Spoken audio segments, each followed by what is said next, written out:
तो पहला ही प्रश्न इंपॉर्टेंट हो जाता है आपका कि डीआरडीओ ने अभी लॉन्ग रेंज ग्लाइड बम का भी सफल परीक्षण किया है, इसे क्या नाम दिया है? नाम जरूर याद रखेंगे, गौरव इसका नाम है। कुछ दो चार बातें इससे मैं आपको बता देता हूँ, जैसे कि इसका सफल परीक्षण कहाँ से किया, उड़ीसा के तट से। ये लॉन्ग रेंज ग्लाइड बम का हमने पहला सफल परीक्षण किया है, तो इंपॉर्टेंट हो जाता है, डीआरडीओ ने किया है। और किस फाइटर जेट से किया, ये प्रश्न पूछेंगे तो सुखोई 30 MKI फाइटर जेट से इसको लॉन्च किया। और याद रखना, ये जो गौरव है जो कि हवा में लॉन्च किया जाने वाला एक ग्लाइड बम है, इसका अगर वजन आपसे पूछेंगे तो 1000 किलोग्राम है। इसका निर्माण किसने किया, बनाया किसने, तो हैदराबाद के रिसर्च सेंटर इमारत ने इसको बनाया है। ग्लाइड बम का क्या मतलब होता है, किसी उड़ते हुए हवाई जहाज से इसे छोड़ा जाता है तो इसे हम ग्लाइड बम बोल रहे हैं। ये दो चार बातें याद रखेंगे। बाकी डीआरडीओ की स्टैटिक भी अगर मैं आपको बता दूं एक बार, तो defence research and development organisation स्थापना होती है 1958 में, नई दिल्ली में मुख्यालय हो गया, चेयरमैन है समीर वी कामत और मोटो होता है strength origin is in knowledge बलस्य मूलम विज्ञानम। अगला देखते हैं।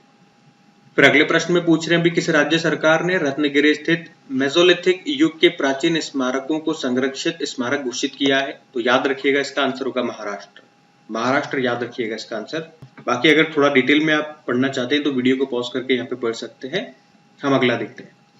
अगले प्रश्न में पूछ रहे हैं, भी केन्या पुरुष क्रिकेट टीम ने कोच बनाया है, हेड कोच एक भारतीय को बनाया है, तो प्रश्न इंपॉर्टेंट हो जाता है, इनका नाम डोडा गणेश है, बस इतना सा याद रखना है। फिर आपसे पूछ रहे, और ये भी इंपॉर्टेंट प्रश्न मार्क कीजिएगा, कि नंजरायन पक्षी अभ्यारण्य किस राज्य में स्थित है जिसे अभी रामसर स्थल बनाया गया है? तो ये तो आपको मिल जाएगा तमिलनाडु में। एक्चुअली में अभी हमारे जो रामसर स्थलों की सूची है उसमें 3 और रामसर स्थल अभी शामिल कर लिए हैं, जिसमें से 2 तमिलनाडु से है। एक है नंजरायन पक्षी अभ्यारण्य और एक है काजूवेली पक्षी अभ्यारण्य, और एक मध्य प्रदेश से है जिसका नाम है तवा जलाशय। तो इस तरह से टोटल रामसर स्थल अगर देखेंगे आप भारत में कितने हो गए हैं, आज के समय में 85 हो चुके हैं। और सबसे ज्यादा राज्यों में भी अगर सबसे ज्यादा देखें किसके पास है, तो तमिलनाडु में है। यहाँ पे अब 18 वेटलैंड यानी कि रामसर स्थल हो चुके हैं।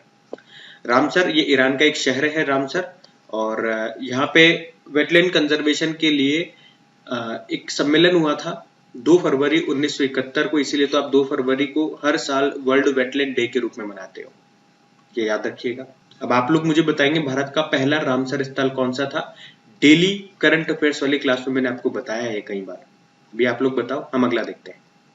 फिर अगला प्रश्न अपॉइंटमेंट का है, इंपॉर्टेंट प्रश्न है ये भी, कि अभी प्रवर्तन निदेशालय यानी कि एनफोर्समेंट डायरेक्टरेट के निदेशक यानी कि नए डायरेक्टर कौन बन गए हैं? तो इनका नाम याद रखिएगा, राहुल नवीन इनका नाम है। पूछे इन्होंने किनका स्थान लिया है? संजय कुमार मिश्रा का इन्होंने स्थान लिया है। अगर प्रवर्तन निदेशालय की बात करते हैं तो ये भारत सरकार की एक कानून प्रवर्तन और आर्थिक खुफिया एजेंसी है, जिसकी स्थापना हुई थी 1 मई 1956 को।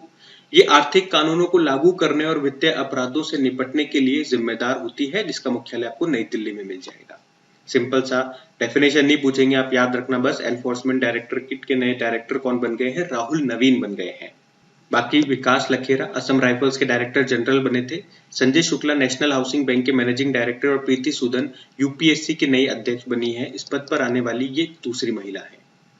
फिर अगला प्रश्न है, ये भी अपॉइंटमेंट पे, कि संयुक्त राष्ट्र में भारत के राजदूत या यूं कहूं कि स्थायी प्रतिनिधि परमानेंट रिप्रेजेंटेटिव कौन बन गए हैं? इंपॉर्टेंट क्वेश्चन मार्क करेंगे, तो इनका आंसर होगा पी हरीश। और किन के स्थान पे आए हैं? रुचिरा कंबोज, जिन्होंने कुछ समय पहले ही रिटायरमेंट ले लिया था, तो पी हरीश का नाम जरूर याद रखेंगे आप। बाकी ऑप्शन देखो, विनय मोहन क्वात्रा अमेरिका में भारतीय राजदूत बने थे, और मनोज मित्तल ये अभी सिडबी के सीएमडी बने थे, और रॉबर्ट जे रवि ये अभी बीएसएनएल में सीएमडी बने थे। फिर पूछ रहे हैं अगले प्रश्न में कि हमारे गृह सचिव होम सेक्रेटरी अभी कौन बन गए हैं? तो इनका आंसर होगा गोविंद मोहन। अभी आगे एक प्रश्न आएगा, वहां पे जितने भी मंत्रालयों में नए सचिव बने हैं वो सारे एक साथ मैं आपको वहां पे रिवाइज कराऊंगा, लेकिन अभी देख लो, गोविंद मोहन इनका नाम है, ये हमारे नए होम सेक्रेटरी बन गए।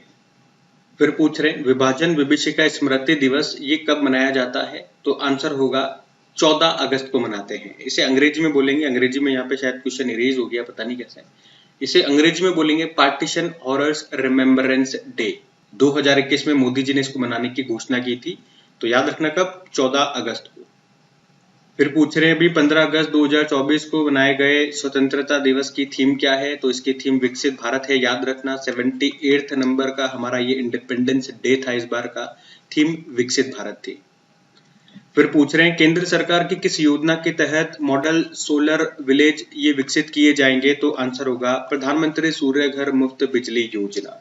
तो हमारा जो मंत्रालय है new and renewable energy ministry, उसके द्वारा प्रधानमंत्री सूर्य घर मुफ्त बिजली योजना के अंतर्गत ये मॉडल सोलर विलेज को विकसित करने के अभी दिशा निर्देश जारी कर दिए हैं। क्या होगा इसमें, इतना सा याद रखो, देश के हर जिले में एक मॉडल सोलर विलेज बनाया जाएगा।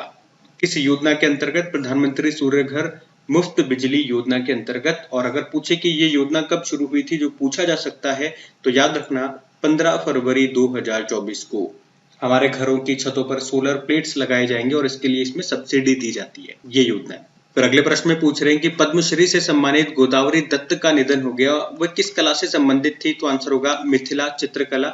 और ये कहाँ की है, तो याद रखना बिहार की। तो मतलब इनका संबंध बिहार से था। और ये जो मिथिला पेंटिंग होती है ना, इसे मधुबनी आर्ट भी कहा जाता है। फिर आपसे पूछ रहे हैं भारतीय पुरुष क्रिकेट टीम के नए गेंदबाजी कोच, बॉलिंग कोच कौन बन गए हैं, तो इनका नाम है मोर्ने मोर्केल, इनका नाम है। और ये कहाँ से है, तो याद रखना ये साउथ अफ्रीका से है। वैसे हमारे इंडियन मेंस क्रिकेट टीम के जो हेड कोच है वो कौन है, वो आप सभी जानते हो, गौतम गंभीर है। ये बॉलिंग कोच की मैं बात कर रहा हूँ, बॉलिंग कोच बन गए हैं ये, इनका नाम ध्यान रखना। फिर पूछ रहे हैं अभी दुनिया का सबसे पुराना सोल कैलेंडर, इसको लिखो यहाँ पे, दुनिया का सबसे पुराना सोल कैलेंडर ये किस देश में खोजा गया है, तो ये टर्की में, जिसे आप तुर्कीये कहते हैं, उसका नया नाम तुर्कीये है। तुर्कीये के गेबेकली तेपे नामक स्थान पे ये खोजा गया है। ठीक है, तो तुर्कीये याद रखना। और मैप में मैं आपको दिखा दूं, ये रहा तुर्कीये। और इसके अगर कैपिटल की बात करेंगे तो अंकारा होती है, करेंसी टर्किश लीरा है, प्रेसिडेंट है रेसेप तैयब एर्दोगान। फिर पूछ रहे हैं अभी हॉकी इंडिया ने किस भारतीय हॉकी खिलाड़ी की जर्सी नंबर 16 को अभी रिटायर करने का फैसला किया है, तो ये पीआर श्रीजेश की है। आपको पता है मेंस हॉकी टीम के ये अभी तक गोलकीपर थे, लेकिन अभी पेरिस ओलंपिक के बाद इन्होंने रिटायरमेंट ले लिया है। पेरिस ओलंपिक में हमारी मेंस हॉकी टीम ने ब्रोंज मेडल जीता था, किस टीम को हरा करके, ये जरूर याद रखना, स्पेन को हरा करके। और उसके बाद अभी जूनियर मेंस हॉकी टीम का इनको हेड कोच भी बनाया गया। और अभी हॉकी इंडिया ने इनकी जो जर्सी थी जिसका नंबर 16 था उसे रिटायर कर दिया। रिटायर करने का मतलब ये हो गया कि इनकी जो 16 नंबर की जो जर्सी थी अब वो कोई खिलाड़ी नहीं पहनेगा। जिस तरह से महेंद्र सिंह धोनी की 7 नंबर की जर्सी को रिटायर किया गया था, और उससे पहले सचिन तेंदुलकर की 10 नंबर की जर्सी को रिटायर किया गया था, आपको याद होगा। उसी तरह से इनकी को कर दिया गया है। ये केरल से बिलोंग करते हैं, अगर आप राज्य पूछोगे तो केरल से बिलोंग करते हैं। फिर अगले प्रश्न में पूछ रहे हैं अग्नि मिसाइल के जनक कहे जाने वाले अभी किस व्यक्ति का निधन हो गया, तो आंसर होगा राम नारायण अग्रवाल का। राम नारायण अग्रवाल का नाम इंपॉर्टेंट है, याद रखना। ये डीआरडीओ के मशहूर वैज्ञानिक थे राम नारायण अग्रवाल, अभी इनका निधन हो गया। अग्नि मिसाइल के जनक के रूप में इनको जाना जाता था। वे अग्नि मिसाइलों के पहले कार्यक्रम निदेशक भी थे। अग्नि मैन, मैंने आपको कहा, इस नाम से उनको जाना जाता था, याद रखना। पद्मश्री 1990 में मिला, पद्म भूषण सन 2000 में इनको मिल चुका है। ठीक है, तो अग्नि मैन ऑफ इंडिया कौन, राम नारायण अग्रवाल, इतना सा आप याद रखना। फिर आपसे पूछ रहे हैं विश्व जैव ईंधन दिवस, वर्ल्ड बायोफ्यूल डे, ये कब मनाया जाता है, तो आंसर होगा 10 अगस्त को मनाया जाता है। और इसकी याद में मनाया जाता है, ये भी मैं आपको बता दूं, जर्मन वैज्ञानिक थे सर रुडोल्फ डीजल, उनकी याद में ये दिन मनाया जाता है। जर्मन वैज्ञानिक थे सर रुडोल्फ डीजल, उनकी याद में मनाया जाता है। अगला देखते हैं। फिर अगले प्रश्न में पूछ रहे हैं अभी वर्ल्ड हेल्थ ऑर्गेनाइजेशन ने किसे ग्लोबल हेल्थ इमरजेंसी घोषित किया है, तो आंसर होगा मंकी पॉक्स को। तो अभी WHO ने मंकी पॉक्स बोल दो, इसका पहले नाम बदल दिया गया था, आपको याद हो तो एमपॉक्स कर दिया गया था, और इसको ग्लोबल पब्लिक हेल्थ इमरजेंसी अभी इसने घोषित किया है। और 2 साल में ये दूसरी बार है जब इस बीमारी को हेल्थ इमरजेंसी बताया गया है। मंकी पॉक्स ये चेचक के जैसे एक वायरल बीमारी है। WHO की बात करें स्टैटिक, तो स्थापना होती है 7 अप्रैल 1948 में, हेडक्वार्टर जेनेवा स्विट्जरलैंड में है, और हेड है टेड्रोस अधानोम। फिर पूछ रहे हैं अभी किस देश ने तीसरे वॉइस ऑफ ग्लोबल साउथ शिखर सम्मेलन की मेजबानी की है, तो आंसर होगा भारत ने। भारत ने इसकी मेजबानी की है, तो प्रश्न मैं आपको करा रहा हूं। और थीम क्या है, एक सतत भविष्य के लिए एक सशक्त वैश्विक दक्षिण। फिर आपसे पूछ रहे हैं हमारे जो कृषि मंत्री, उन्होंने किसानों से संवाद के लिए अभी किस नाम से कार्यक्रम लॉन्च किया है, तो आंसर होगा किसान की बात। और हमारे कृषि मंत्री कौन है, याद रखना, शिवराज सिंह चौहान इनका नाम है। फिर पूछ रहे हैं अभी समाप्त हुए नियोवाइस टेलीस्कोप मिशन का संबंध किससे है, तो आंसर होगा नासा से। एक्चुअली में नासा ने 2009 में ये जो नियोवाइस टेलीस्कोप इसको लॉन्च किया था और अभी से समाप्त कर दिया है। नियोवाइस का मतलब होता है near earth object wide field infrared survey explorer. तो इसे आकाश का सर्वेक्षण करने, क्षुद्र ग्रहों, तारों और अंतरिक्ष में कुछ धुंधली आकाश गंगाओं का पता लगाने के लिए डिजाइन किया गया था, लेकिन फाइनली भी इसे बंद कर दिया है नासा ने। फिर पूछ रहे प्लास्टिक खाने वाले कवक, कवक यानी कि होता है फंगस, इसकी अभी खोज किसने की है? तो आंसर होगा जर्मनी ने। मतलब जर्मनी के वैज्ञानिकों ने एक ऐसा कवक खोजा है, एक ऐसा फंगस खोजा है जो प्लास्टिक खा सकता है, और इसका नाम क्या है? माइक्रोफुंगी इसका नाम है। अच्छा, 2-3 पॉइंट यहाँ से जरूर बताऊंगा। स्टडी ऑफ फंगस, कवक के अध्ययन को क्या कहते हैं? माइकोलॉजी कहते हैं, जबकि शैवाल यानी कि एल्गे की स्टडी को फाइकोलॉजी कहते हैं। और कवक की कोशिका भित्ति यानी कि सेल वॉल ये किससे बनी होती है? तो याद रखना काइटिन से, जबकि प्लांट्स की यानी कि पौधों की जो सेल वॉल है वो सेल्यूलोज से बनी होती है। ये इंपॉर्टेंट प्रश्न है, याद रखना। जर्मनी की स्टैटिक देख ले एक बार, ये रहा मैप में जर्मनी, और बर्लिन इसकी कैपिटल है, करेंसी यूरो है, प्रेसिडेंट है फ्रैंक वॉल्टर स्टेनमेयर और चांसलर है ओलाफ स्कोल्ज। और जर्मनी से एक पॉइंट जरूर बता दूं, करंट अफेयर्स का पॉइंट है कि अभी साउथ कोरिया में यूनाइटेड नेशन कमांड, संयुक्त राष्ट्र कमांड का 18वां सदस्य देश ये अभी जर्मनी बन गया है। लेटेस्ट इंफॉर्मेशन है, ध्यान में रखना। फिर पूछ रहे हुरुन इंडिया रिपोर्ट के अनुसार भारत की सबसे प्रभावशाली महिला कौन बताई गई है? तो आंसर होगा रोशनी नादर मल्होत्रा बताई गई है। किसके अनुसार? याद रखना, हुरुन इंडिया रिपोर्ट के अनुसार। और ये है कौन? ये HCL कंपनी की चेयरपर्सन है। और आपको याद होगा इसी साल इनको फ्रांस का सर्वोच्च सम्मान भी मिला था, जिसे कहते हैं Knight of the Legion of Honour. तो 2 बार इनका नाम न्यूज में आ गया, ये आपको ध्यान रखना है। फिर पूछ रहे हैं कि उत्तर भारत का सबसे बड़ा फ्लोटिंग सोलर पार्क ओमकारेश्वर ये कहाँ पे शुरू हुआ है? तो आंसर हो जाएगा इसका मध्य प्रदेश। तो मध्य प्रदेश के ओमकारेश्वर में ये नॉर्थ इंडिया, उत्तर भारत का सबसे बड़ा सोलर पार्क बन चुका है। फ्लोटिंग सोलर पार्क बोलूंगा, फ्लोटिंग यानी कि तैरता हुआ। मध्य प्रदेश के कहाँ पे? खंडवा जिले में। मध्य प्रदेश के खंडवा जिले में ओमकारेश्वर बांध पे किस नदी पे अगर पूछेंगे तो नर्मदा नदी पे। इसकी अभी कैपेसिटी 90 मेगावाट है, और इस तरह से ये नॉर्थ इंडिया का सबसे बड़ा सोलर पार्क बन गया है। इतना आप ध्यान रखना। फिर पूछ रहे हर घर हर गृहिणी योजना अभी किसने शुरू की है? तो आंसर हो जाएगा हरियाणा ने। क्या है इस योजना में? तो इसमें जो BPL परिवार की महिलाएं हैं उनको 500 रुपए में सिलेंडर, गैस सिलेंडर दिया जाएगा। ये है इस योजना में, तो ध्यान रखना, हरियाणा ने इसको शुरू किया है। फिर पूछ रहे मिस्टर क्लीन के नाम से कौन मशहूर थे? किस राज्य के पूर्व मुख्यमंत्री सालसेंग मारक का निधन हो गया? मिस्टर क्लीन के नाम से ये मशहूर थे। तो आंसर हो जाएगा मेघालय। कि मेघालय में 1993 से लेकर 1998 तक मुख्यमंत्री रहे थे, और भ्रष्टाचार मुक्त मेघालय के लिए किए गए उनके कार्यों के लिए, प्रयासों के लिए उन्हें मिस्टर क्लीन के नाम से जाना जाता था, लेकिन अभी इनका निधन हो गया। मेघालय की स्टैटिक जरूर देखेंगे एक बार, पहले आप मैप में देख लो। ये रहा मेघालय, कैपिटल शिलोंग होती है, मुख्यमंत्री कॉनराड संगमा है, और नए गवर्नर अभी बने थे CH विजय शंकर इनका नाम है। फिर अगले प्रश्न में पूछ रहे थाईलैंड की अभी नई प्रधानमंत्री कौन बन गई है? तो इनका नाम याद रखेंगे आप, पैतोंगतार्न शिवानात्रा इनका नाम है। अभी तक थाईलैंड के जो प्रधानमंत्री हुआ करते थे श्रेता थावेसिन, उन्होंने अभी आपको पता इस्तीफा दे दिया था, और कारण भी मैंने आपको समझाया था डिटेल में डेली करंट अफेयर्स वाली क्लास में। तो अभी सिंपल सा आपको याद रखना है, थाईलैंड के नए प्रधानमंत्री शिवानात्रा बन गई हैं, और ये थाईलैंड की सबसे युवा प्रधानमंत्री है, और कह सकते हो दूसरी महिला प्रधानमंत्री है यहाँ की। फ्यू थाई पार्टी से बिलोंग करती है। थाईलैंड की स्टैटिक में आपको दिखा दूं, पहले तो ये देखो मैप में रहा थाईलैंड, कैपिटल इसकी बैंकॉक होती है, करेंसी है थाई बहत। हमने कहा प्रधानमंत्री शिवानात्रा, इनका नाम याद रख लो। शिवानात्रा हमें याद रह जाएगा, शिव भगवान से, है ना। और सफेद हाथियों का देश थाईलैंड को कहते हैं, इसका पुराना नाम सियाम है। मैत्री अभ्यास हम इसके साथ करते हैं, इस बार अयोध्या हमने करना स्टार्ट किया है। फिर आपसे पूछ रहे, और ये वो प्रश्न है जहाँ पे सभी इंपॉर्टेंट जो अभी सचिव बने हैं मंत्रालयों में, वो मैं आपको यहाँ पे रिवाइज कराऊंगा, ध्यान से सुनिएगा। प्रश्न तो क्या पूछ रहा है कि भारत के राष्ट्रपति जो है द्रौपदी मुर्मू जी, उनके सचिव सेक्रेटरी कौन बन गए हैं? तो आप सभी को पता है इसका आंसर क्या हो जाएगा, दीप्ति उमाशंकर हो जाएगा। अब ये दीप्ति 2 नाम है, ठीक है, दोनों नाम मैं आपको बताऊंगा, ध्यान से सुनना।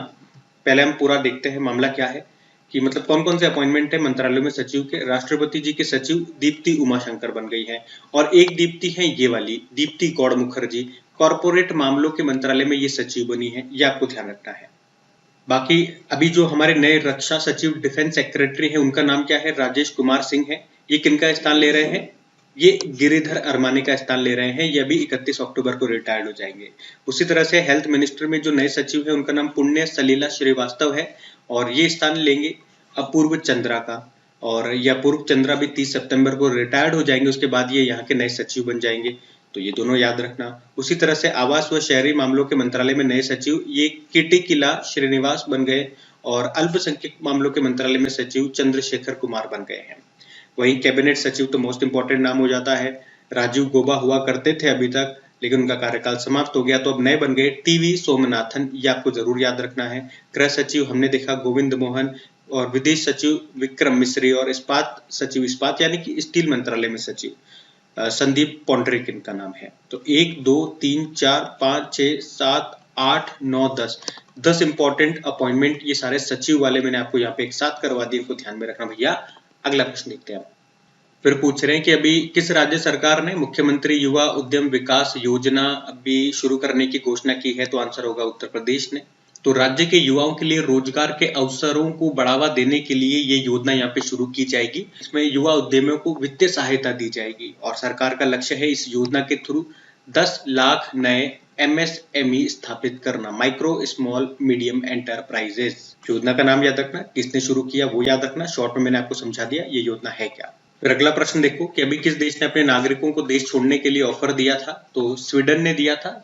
एक्चुअल में ये जो स्वीडन देश है ये प्रवासियों की बढ़ती हुई आबादी को कंट्रोल करने के लिए यहाँ पे कई तरह की पाबंदियां लगा चुका है। पहले तो जो बाहर से दूसरे लोग यहाँ पे आके बसते थे उनके लिए ये नियम थे कि आप देश छोड़ के जाओ, हम आपको पैसे देंगे। और अब तो खुद के नागरिकों पे भी इन्होंने ये ऑफर लागू कर दिया है कि भैया देश छोड़ के चले जाओ और हमसे पैसे ले जाओ। कितने रुपए ले जाओ? तो 10,000 स्वीडिश क्रॉन, और अगर भारतीय रुपए में बात करोगे तो लगभग 80,000 रुपए देते हैं। बच्चों को भी कहते हैं तुम भी चले जाओ और 40,000 रुपए ले जाओ, आने जाने का किराया भी ले जाओ, बस चले जाओ यहाँ से। स्वीडन की बात कर लेते हैं एक बार। ये रहा मैप में स्वीडन, कैपिटल स्टॉकहोम है, करेंसी है स्वीडिश क्रोना और प्रधानमंत्री उल्फ क्रिस्टरसन है। और स्वीडन से एक पॉइंट मैं आपको जरूर बता दूं, याद दिला दूं, एक इंपॉर्टेंट प्रश्न है क्योंकि अभी वर्ल्ड इकोनॉमिक फोरम ने इसी साल ग्लोबल एनर्जी ट्रांजिशन इंडेक्स 2024 जारी किया था, जिसमें भारत 63 नंबर पे था और उसमें टॉप पे स्वीडन ही था। फिर पूछ रहे अभी पेरिस पैरालंपिक 2024 के उद्घाटन समारोह में ओपनिंग सेरेमनी में किसे भारतीय फ्लैग बियरर यानी कि ध्वजवाहक बनाया गया है? तो याद रखना सुमित अंतिल को और भाग्यश्री यादव को। सुमित अंतिल का संबंध किससे है पूछेंगे तो भाला फेंक खिलाड़ी है, और भाग्यश्री यादव ये शॉर्ट पुटर है। क्या है? शॉर्ट पुट करती है। तो इन दोनों के नाम याद रखना। वहीं पेरिस ओलंपिक में ओपनिंग सेरेमनी में हमारे ध्वजवाहक कौन थे और वहां पे क्लोजिंग सेरेमनी में हमारे ध्वजवाहक कौन थे? ये दो प्रश्न मैं आपसे पूछ रहा हूं, आप इनके उत्तर दीजिए। हम अगला प्रश्न देखते हैं। फिर पूछ रहे हैं अभी 70वें राष्ट्रीय फिल्म पुरस्कार 2024 में किसे सर्वश्रेष्ठ फिल्म के पुरस्कार के लिए चुना गया है, यानी कि बेस्ट फिल्म का अवार्ड यहाँ पे किसे दिया गया? तो ये मूवी है अट्टम। तो पहले तो आप ये याद रखना 2022 के लिए ये 70वें नेशनल फिल्म अवार्ड्स अभी दिए गए हैं। कौन देता है? तो सूचना और प्रसारण मंत्रालय इसको देता है, इसे जारी करता है। और किसके द्वारा दिए जाएंगे? तो प्रेसिडेंट हमारी जो द्रौपदी मुर्मू है उनके द्वारा। अब मेन हम आते हैं लिस्ट पे जो आपको याद रखनी है। तो बेस्ट फिल्म का अवार्ड अट्टम को मिला है। अट्टम ये एक मलयालम फिल्म है और इसके डायरेक्टर कौन है? आनंद एरिकेशी इसके डायरेक्टर हैं, याद रखना। बेस्ट एक्टर के अवार्ड आपको याद रखना है ऋषभ शेट्टी को मिला है इनकी मूवी कांतारा के लिए। कांतारा एक कन्नड़ फिल्म है।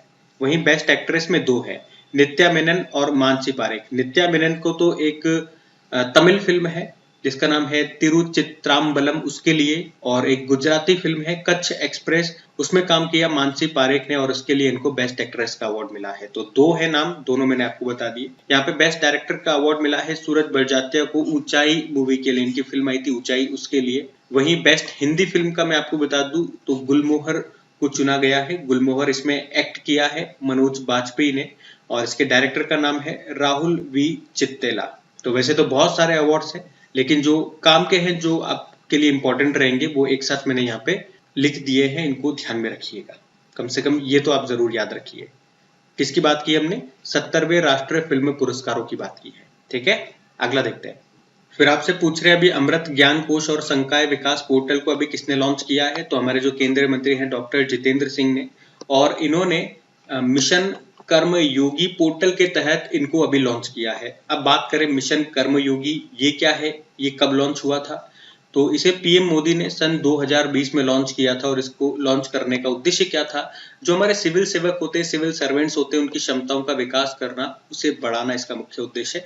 उसी के अंतर्गत अभी ये दो पोर्टल लॉन्च किए गए हैं, ध्यान रखना। कौन से पोर्टल है और किसने लॉन्च किया है ये मैंने आपको बता दिया है। फिर अगले प्रश्न में पूछ रहे हैं, अभी इसरो ने अर्थ ऑब्जर्वेटरी सैटेलाइट 08 और SR0 उपग्रह को अभी लॉन्च किया है, किस लॉन्च व्हीकल से? तो SSLV-D3। SSLV का मतलब हो गया small satellite launch vehicle D3, और डी का वैसे मतलब होता है डेवलपमेंटल, और इसरो ने इसको लॉन्च किया है। मतलब ये जो लॉन्च व्हीकल है ना, ये स्मॉल सैटेलाइट्स, जो कम वजन के सैटेलाइट्स होते हैं, उनको लॉन्च करने के लिए इसका इस्तेमाल हम करते हैं। ये एक अर्थ ऑब्जर्वेटरी सैटेलाइट है, याद रखना। और अगर इसका वजन भी मैं आपको बता दूं, 175.5 किलोग्राम है। और ये 2 सैटेलाइट लॉन्च करे हैं, दोनों के नाम याद रखना। ये जो दूसरा वाला सैटेलाइट है, ये भी एक छोटा सैटेलाइट है, इसे चेन्नई के SRM पब्लिक स्कूल के छात्रों ने बनाया है। कहां से लॉन्च किया अगर बात करोगे, सतीश धवन स्पेस सेंटर श्रीहरिकोटा से। इसरो के भी एक बार मैं आपको स्टैटिक बता दूं जरा। तो इसरो मतलब इंडियन स्पेस रिसर्च ऑर्गेनाइजेशन, स्थापना होती है 1969 में, बेंगलुरु में मुख्यालय है, अध्यक्ष है S Somanathan, motto space technology is in service of human kind.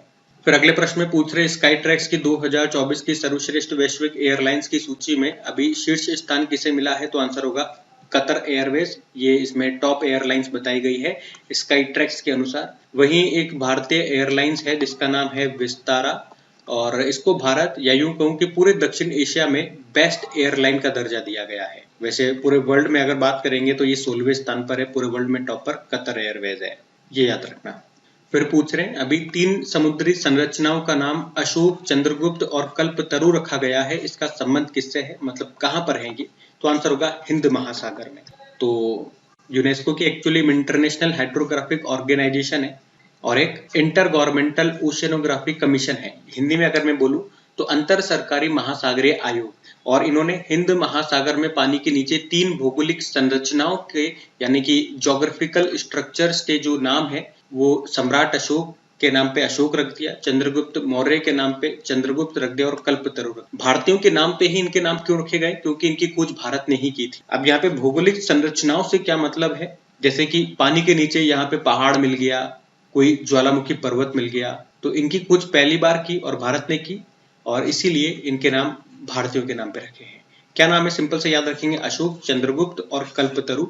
कहाँ पे? हिंद महासागर के नीचे, ये ध्यान रखना। फिर पूछ रहे हैं, अभी किस राज्य की शिवपुरी जनपद पंचायत में देश की पहली प्रधानमंत्री जनमन कॉलोनी का निर्माण शुरू हो गया है? तो आंसर होगा मध्य प्रदेश। अच्छा, पहले तो ये प्रश्न आ जाएगा कि जो प्रधानमंत्री जनमन योजना है, ये कब शुरू हुई थी? इसको शुरू तो पीएम मोदी ने ही किया था।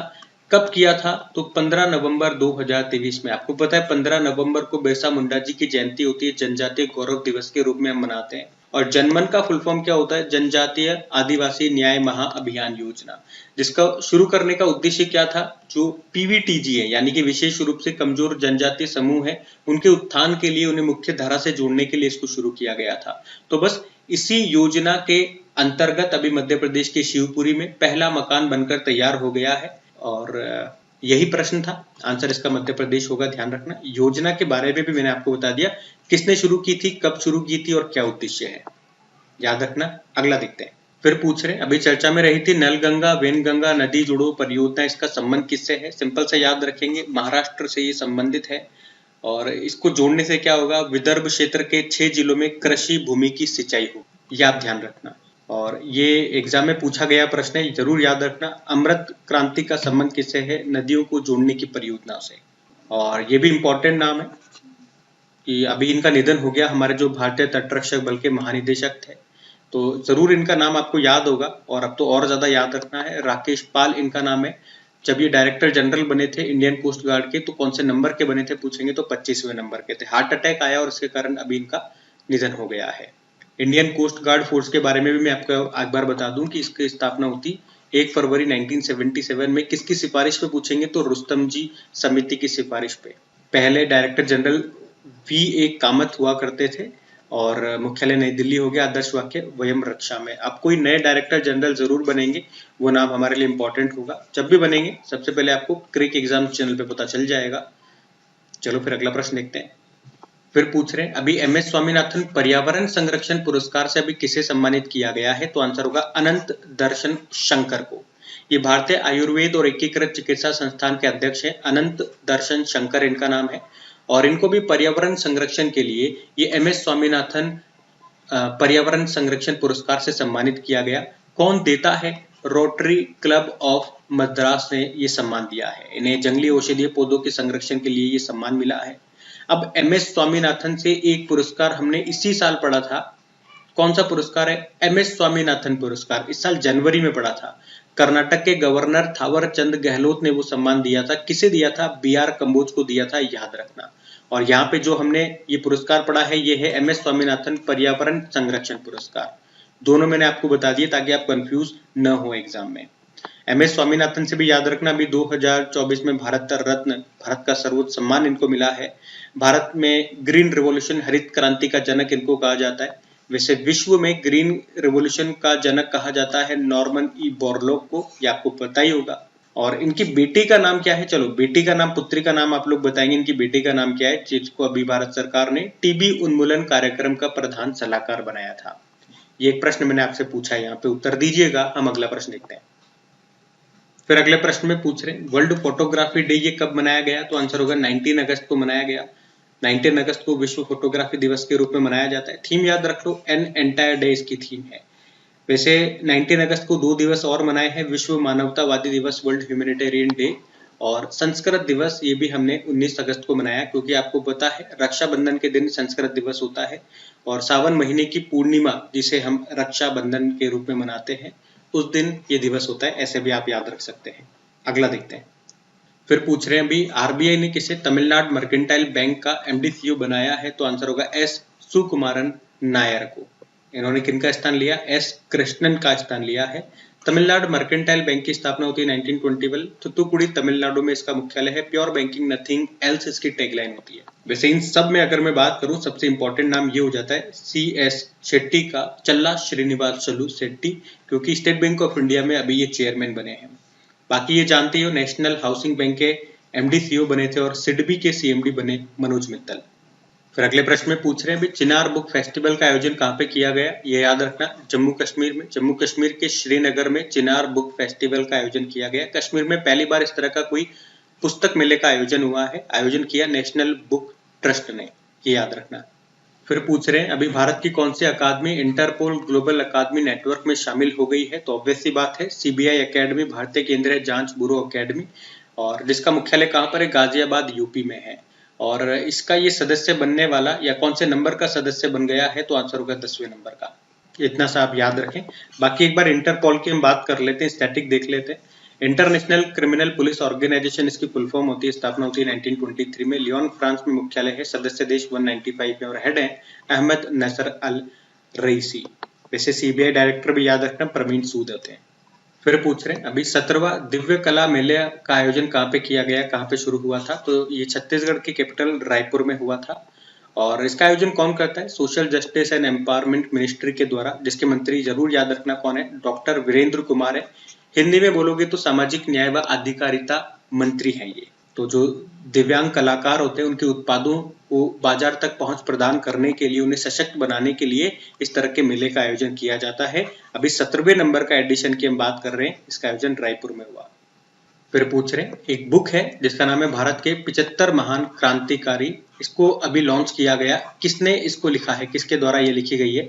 तो भीम सिंह आंसर होगा। राज्यसभा सांसद है भीम सिंह, इन्होंने ये बुक लिखी है। बुक का नाम याद रखिएगा। मतलब ये जो बुक है ये उन कम ज्ञात स्वतंत्रता सेनानियों के बारे में बताती है जिनके योगदान को अक्सर भुला दिया जाता है। बाकी लॉन्च किसने किया है? लॉन्च हमारे जो राज्यसभा के उपसभापति है हरिवंश नारायण सिंह ने। इन्होंने तो लॉन्च किया है, लिखा है भीम सिंह ने। बुक का नाम ये रहा। फिर पूछ रहे हैं अभी कामकाजी महिलाओं के लिए मासिक धर्म अवकाश घोषित करने वाला भी तीसरा राज्य कौन सा बन गया है? तो ये उड़ीसा बन गया है। लेकिन याद रखना इसमें एक दिन की ये छुट्टी दे रहे हैं और ये तीसरा राज्य बन गया ऐसा करने वाला। आप जानना चाहोगे इससे पहले 2 राज्य कौन से हैं? बिहार और केरल ऐसा कर चुके हैं पहले। बिहार में 2 दिन की छुट्टी दी जाती है और केरल में 3 दिनों की छुट्टी दी जाती है। तो ये आप याद रखना कि अब उड़ीसा भी इस तरह की छुट्टी देगा। उड़ीसा की बात कर ले तो उड़ीसा की कैपिटल भुवनेश्वर होती है। मुख्यमंत्री मोहन चरण मांझी है और गवर्नर है रघुवर दास। ये रहा मैप में उड़ीसा। और ये रही यहाँ पे चिल्का लेक, जो कि भारत की सबसे बड़ी खारे पानी की लगून झील है।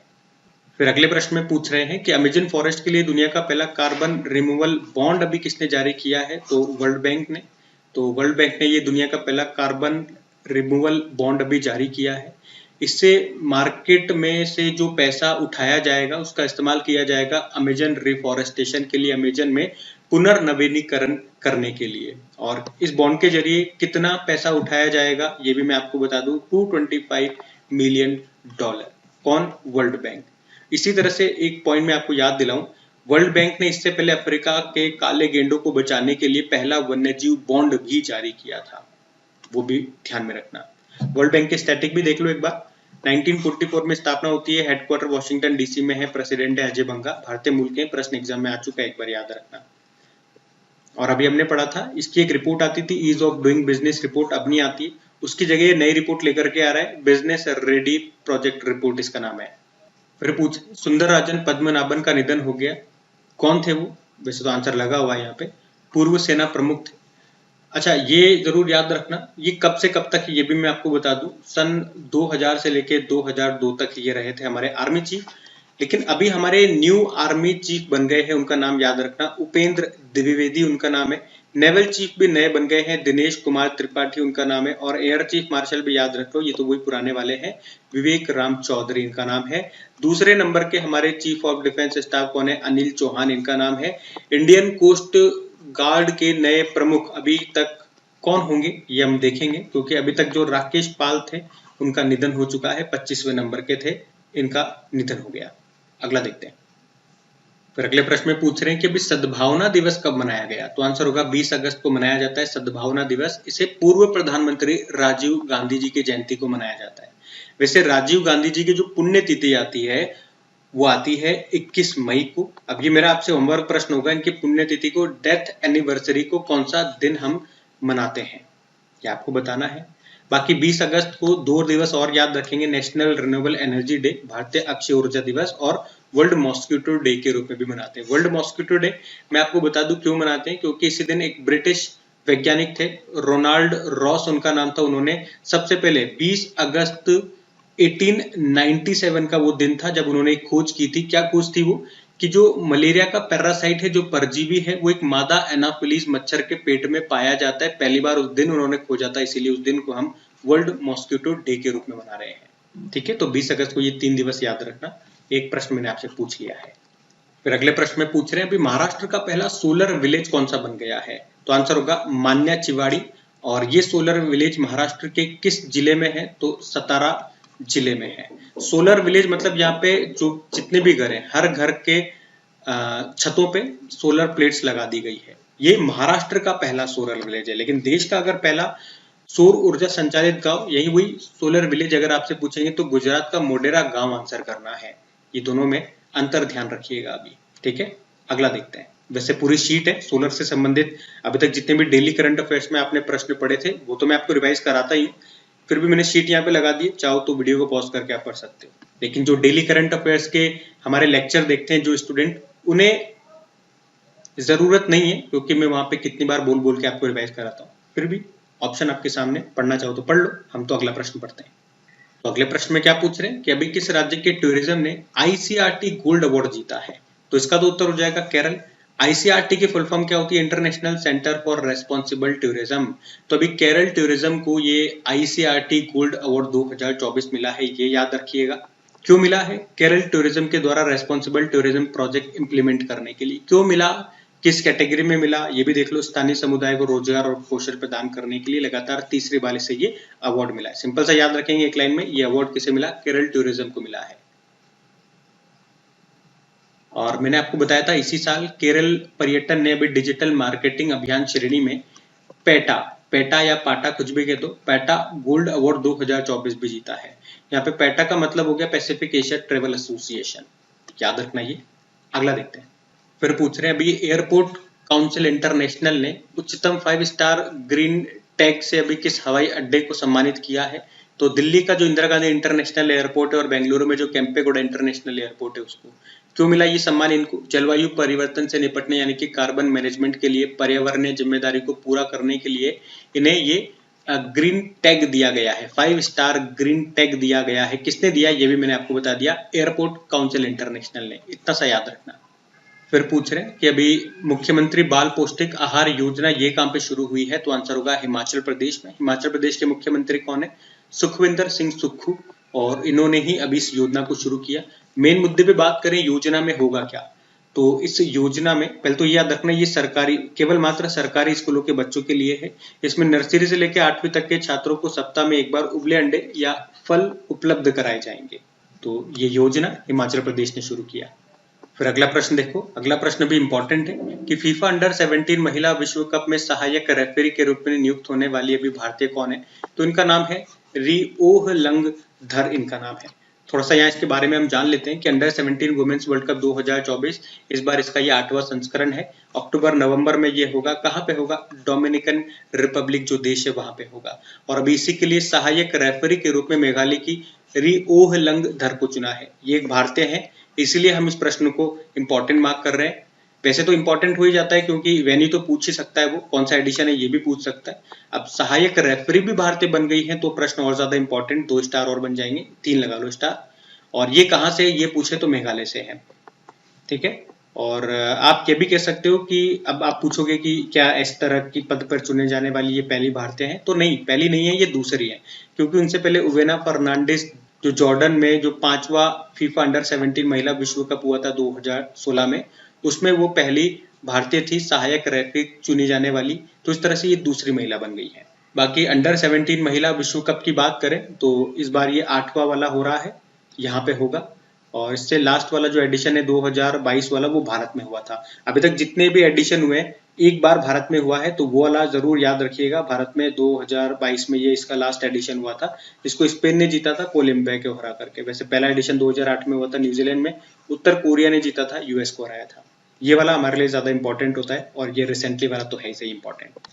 तो ये इंपॉर्टेंट क्वेश्चन मार्क करेंगे। सबसे पहले तो क्या पूछ रहा है प्रश्न कि अभी 2024 में जो नवे ICC T20 mains world cup होंगे ये कहाँ पे होंगे। आप सभी को पता है ये पहले कहाँ पे होने वाले थे, बांग्लादेश में होने वाले थे। लेकिन बांग्लादेश की हालत आप सभी को पता है, वहां पे राजनीतिक उथल पुथल चल रहा है, हिंसा दंगे ये सब चल रहा है वहां पे। इसीलिए आईसीसी ने डिसाइड किया कि अब ये यहाँ पे नहीं होंगे, और कहाँ पे होंगे, इसको शिफ्ट कर दिया है यूनाइटेड अरब अमीरात में। इसका उत्तर हो जाएगा यूनाइटेड अरब अमीरात। ये अक्टूबर महीने में होंगे। यूनाइटेड अरब अमीरात के दुबई और शारजा जो शहर है वहां पे ये आयोजित किए जाएंगे। तो इतना सा आपको याद रखना है। अगला देखते हैं। फिर अगले प्रश्न में पूछ रहे हैं कि कर्मचारी राज्य बीमा निगम के नए डायरेक्टर जनरल कौन बनाए गए हैं, तो आंसर होगा अशोक कुमार सिंह बनाए गए हैं। इसको अगर आप इंग्लिश में बोलोगे तो क्या बोलोगे? Employees state insurance corporation. ये भारत सरकार के श्रम व रोजगार मंत्रालय के अंतर्गत आता है। इसका मुख्यालय आपको मिलेगा नई दिल्ली में। और नए डायरेक्टर जनरल कौन बन गए? नाम याद रखना, अशोक कुमार सिंह बन गए। फिर अगले प्रश्न में पूछ रहे हैं कि अभी नेशनल रेसिंग चैंपियनशिप का खिताब जीतने वाली पहली महिला कौन बन गई है। पहली महिला है, इसलिए ये प्रश्न मैंने लिया है। तो यहाँ पे उत्तर हो जाएगा डायना पुंडल। तो डायना पुंडल ये कहाँ की रहने वाली है? पुणे महाराष्ट्र की ये रहने वाली है। और अभी Indian national car racing championship 2024 को इन्होंने जीत लिया है। ये रेस जीतने वाली ये पहली महिला बन गई है, इसी कारण से ये प्रश्न इंपॉर्टेंट है, ध्यान रखना इनका नाम। अगला प्रश्न देखते हैं। फिर अगले प्रश्न में पूछ रहे हैं अभी ग्लोबल फाइनेंस मैगजीन ने शक्तिकांत दास जो कि आरबीआई के गवर्नर है, इनको कौन सी रेटिंग दी है, तो आंसर हो जाएगा A+। तो अमेरिकी मैगजीन है ग्लोबल फाइनेंस, और अभी इसी ने आरबीआई जो गवर्नर है शक्तिकांत दास, इनको लगातार दूसरे साल विश्व स्तर पर शीर्ष केंद्रीय बैंक का दर्जा दिया है। मतलब देशों का जो सेंट्रल बैंक होता है उसके जो गवर्नर हैं, तो उसमें टॉप स्थान दिया है हमारे सेंट्रल बैंक के गवर्नर। हमारा सेंट्रल बैंक आरबीआई है, उसके गवर्नर शक्तिकांत दास। वैसे टॉप पे 3 देशों के जो गवर्नर हैं, वहां के केंद्रीय बैंकों के गवर्नर हैं, उनको टॉप पे रखा है। वो 3 मैं आपको बता दूं कौन कौन है। एक तो ये आरबीआई गवर्नर हो गए शक्तिकांत दास, एक डेनमार्क के हैं क्रिश्चियन कैटल, और स्विट्जरलैंड के थॉमस जॉर्डन है। हमें तो हमारा याद रखना है, A+ रेटिंग इनको दी गई है, ये याद रखना। आरबीआई के स्टैटिक में आपको बता दूं स्थापना होती है 1 अप्रैल 1935 में, मुंबई में इसका मुख्यालय मिलेगा। यंग हिल्टन आयोग की सिफारिश पे इसकी स्थापना हुई थी। गवर्नर शक्तिकांत दास 25वें नंबर के, पहले British governor sir Osborne Smith, और पहले इंडियन गवर्नर है सीडी देशमुख। अगला देखते हैं अभी। तो अगले प्रश्न में पूछ रहे हैं अभी किसे पेरिस पैरालंपिक 2024 में शेफ डे मिशन के रूप में नियुक्त किया गया था, तो आंसर हो जाएगा सत्य प्रकाश सांगवान को। अच्छा, शेफ डे मिशन का मतलब क्या होता है? मैंने आपको पहले भी बताया था। आप यूं समझो एक महत्वपूर्ण प्रशासनिक पद है क्योंकि ये पार्टिसिपेट करने वाले जो भी एथलीट होते हैं उनके कल्याण को सुनिश्चित करने, उनकी जरूरतों का ख्याल रखने और आयोजन समिति के साथ संपर्क बनाए रखने के लिए जिम्मेदार होता है। तो अभी पेरिस पैरालंपिक 2024 के लिए शेफ द मिशन के रूप में नियुक्त किया गया है सत्य प्रकाश सांगवान को। जो इससे पहले पेरिस ओलंपिक हुए थे उसमें chef the mission Gagan Narang को बनाया गया था, ये याद रखना। अभी आपको याद है पेरिस पैरालंपिक में उद्घाटन समारोह में हमारे फ्लैग बियरर 2 जने हैं, सुमित अंतिल भाला फेंक से संबंध है और भाग्यश्री शॉर्ट पुटर है, ये दोनों बने थे। अच्छा, एक होमवर्क प्रश्न आपको दे रहा हूँ, ये डेली करंट अफेयर्स वाली क्लास में मैं आपको बता चुका हूँ। अभी इसमें गोल्ड एक हमारे पास आ चुका है, वो गोल्ड किसने जीता है ये आप मुझे बताएंगे, उनका संबंध किस खेल से है ये भी बताएंगे। हम अगला प्रश्न देखते हैं। फिर अगले प्रश्न में पूछ रहे हैं अभी किसने प्रॉम्प्ट ड्रिप्स जल विद्युत डीपीआर नाम से 3 ऑनलाइन प्लेटफॉर्म को अभी लॉन्च किया है। तो आंसर हो जाएगा मनोहर लाल खट्टर साहब ने। मनोहर लाल खट्टर ये हरियाणा के पूर्व मुख्यमंत्री रहे लेकिन अभी कैबिनेट मंत्री बना दिए गए। कौन सा मंत्रालय दे दिया इनको? पावर और आवास मंत्रालय दे दिया है। तो अगर हम मुख्य रूप से बात करें इस प्रश्न में तो ये 3 प्लेटफॉर्म के नाम आपको याद रखने हैं। किसने लॉन्च किया है? हमारे केंद्रीय ऊर्जा मंत्री या पावर मिनिस्टर मनोहर लाल खट्टर ने इसको लॉन्च किया है। और उद्देश्य क्या है? देश में बिजली क्षेत्र में दक्षता, पारदर्शिता और प्रभावशीलता को बढ़ावा देना, उसी के लिए इनको लॉन्च किया गया है। फिर भी आप डिटेल में पढ़ना चाहते हैं तो यहाँ पे तीनों के बारे में थोड़ा थोड़ा डिस्क्रिप्शन मैंने डाल दिया, आप रीड कर सकते हैं वीडियो को पॉज करके। जो मेन बात थी वो मैंने आपको यहाँ पे बता दी है। अभी अगला प्रश्न देखते हैं। फिर अगले प्रश्न में क्या पूछ रहे हैं? अभी 19वें CII यानी कि confederation of Indian industry Bharat Africa व्यापार सम्मेलन का उद्घाटन अभी किसने किया? तो आंसर होगा जगदीप धनखड़, जो कि कौन है? हमारे वाइस प्रेसिडेंट है। तो यहाँ पे हमने बात करी 19वें CII Bharat Africa business conclave की। नई दिल्ली में इसका आयोजन हुआ था, अभी अगस्त में ही उद्घाटन किया हमारे उपराष्ट्रपति जगदीप धनखड़ जी ने। इसका ये अभी 19वां संस्करण है जो 2024 में हुआ है। पहला संस्करण 2005 में हुआ था। इस सम्मेलन का मुख्य उद्देश्य क्या होता है? भारत और अफ्रीका के बीच व्यापार और निवेश को बढ़ावा देना। इस बार की थीम याद रख लेना, भविष्य का निर्माण इस बार की थीम है। वैसे कॉन्फेडरेशन ऑफ इंडियन इंडस्ट्री की बात करें तो इसकी स्थापना 1895 में होती है, नई दिल्ली में मुख्यालय है और इसके प्रेसिडेंट कौन है? संजीव पुरी है। अगला प्रश्न देखते हैं। फिर अगले प्रश्न में क्या पूछ रहे हैं कि टोमिको इटुका ये दुनिया की अभी सबसे उम्रदराज इंसान बन गई है, वे किस देश की है ये आपसे पूछ रहे हैं। तो आंसर हो जाएगा जापान। और ये याद रखना, सब दुनिया के सबसे उम्रदराज इंसान बन गई है। तो कितनी उम्र है ये जरूर ध्यान रखना, मैं बता दूं आपको 116 वर्ष इनकी आयु है। और टोमिको इनका नाम है, ये जापान की है, दुनिया के सबसे उम्र दराज बन गई है। क्योंकि इनसे पहले जो उम्र दराज थी आपको याद होगा, उनका नाम था मारिया ब्रान्यास। उनका मारिया ब्रान्यास मोरेरा नाम ऐसा कुछ था, MBM। वो स्पेन से थी, आपको याद होगा। उनका अभी कुछ समय पहले निधन हो गया, उनकी उम्र 117 वर्ष थी, अब निधन हो चुका है। तो उनके बाद जो जीवित सबसे उम्र दराज है वो बन गई है टोमुका। तो ध्यान रखना ये। अगला देखते हैं। फिर अगले प्रश्न में क्या पूछ रहे हैं? अभी पहली बार राष्ट्रीय अंतरिक्ष दिवस नेशनल स्पेस डे हमने कब मनाया? आप सभी जानते हैं इसका उत्तर क्या होगा, 23 अगस्त को। और ये भी जानते हैं 23 अगस्त को ही क्यों? क्योंकि हमारा जो मून मिशन है चंद्रयान 3 वो चंद्रमा पे सफलतापूर्वक लैंड किया था और इस तरह से भारत चांद पे जाने वाला चौथा देश बन गया है। लेकिन हमने लैंड किया था साउथ पोल पे, तो साउथ पोल पे जाने वाला पहला देश ये भारत है। और वो हमने जो लैंडिंग की थी वो 23 अगस्त 2023 को ही की थी। इसीलिए 23 अगस्त को हम नेशनल स्पेस डे मना रहे हैं, इस बार पहली बार मना रहे हैं, याद रखना। बाकी चंद्रयान 3 के बारे में आपको कई बार डिटेल में बता चुका हूं हमारी डेली करंट अफेयर्स वाली क्लास में। इसमें जो याद रखने वाली नई बात है वो ये है इसकी थीम आपको याद रखनी है। क्या है? चंद्रमा को छूते हुए जीवन को छूना, भारत की अंतरिक्ष गाथा। बाकी क्योंकि ये सारे बात तो मैं आपको कई बार बता चुका हूँ, ये थीम नई है तो इसको ध्यान में रखना। अगला देखते हैं प्रश्न। फिर अगले प्रश्न में क्या पूछ रहे हैं? अभी 26वें CEAT men's international cricketer of the year का अवार्ड से किसे सम्मानित किया गया? तो आंसर हो जाएगा रोहित शर्मा को। देखो ये जो अवार्ड्स दिए गए ने कौन से? CEAT international cricketer of the year award दिए गए इस बार, ये इस सेशन के लिए दिए गए 2023-24 के लिए, और इस बार 26वां संस्करण रहा है। अब ये बहुत सारे अवार्ड्स हैं, लिस्ट मैंने सबकी लगा दिए, लेकिन जो इंपॉर्टेंट है वो मैं आपको बता देता हूँ। एक तो लाइफ टाइम अचीवमेंट अवार्ड याद रखना, राहुल द्रविड़ को ये सम्मान दिया गया, और international cricketer of the year का अवार्ड रोहित शर्मा को मिला है। बाकी टेस्ट मैच में बैटर और बॉलर ऑफ द ईयर किसे चुना गया, उसी तरह से ओडीआई में किसे चुना गया, T20 में किसे चुना गया, ये पुरुषों में हम पढ़ रहे हैं। बाकी वुमेन्स के लिए best Indian women cricketer, batter और बॉलर यहाँ पे दिया गया है। और अदर अवार्ड्स में एक्सीलेंस इन स्पोर्ट्स एडमिनिस्ट्रेशन में BCCI के जो भी वर्तमान में सचिव हैं जयशा, इनको दिया गया है। तो मैंने ये 2 आपको बताए, ये ध्यान रखना। बाकी आप एक बार सारे रीड कर लेना, ठीक है। याद रखने वाली बात है तो ये 2 जरूर याद रखना। अगला देखते हैं। फिर अगले प्रश्न में पूछ रहे हैं कि देश में चिकित्सा पेशेवरों की सुरक्षा पर गठित राष्ट्रीय task force, national task force का प्रमुख अभी किसे बनाया गया है? तो आंसर होगा राजीव गौबा को। तो आपको पता है कोलकाता में जो आरजी कर मेडिकल कॉलेज है, वहां पे ड्यूटी के दौरान एक पोस्ट ग्रेजुएट ट्रेनिंग डॉक्टर के साथ रेप हुआ, फिर उसकी हत्या कर दी गई थी। उसके बाद के सारे माहौल आपको पता ही है। देश में व्यापक प्रदर्शन चल रहा है और उसके बाद हमारे जो चीफ जस्टिस ऑफ इंडिया है डीवाई चंद्रचूड़, उनकी अध्यक्षता वाली 3 सदस्यीय बेंच ने अभी देश में चिकित्सा पेशेवरों यानी कि मेडिकल प्रोफेशनल्स की सेफ्टी के लिए एक नेशनल टास्क फोर्स का गठन किया है।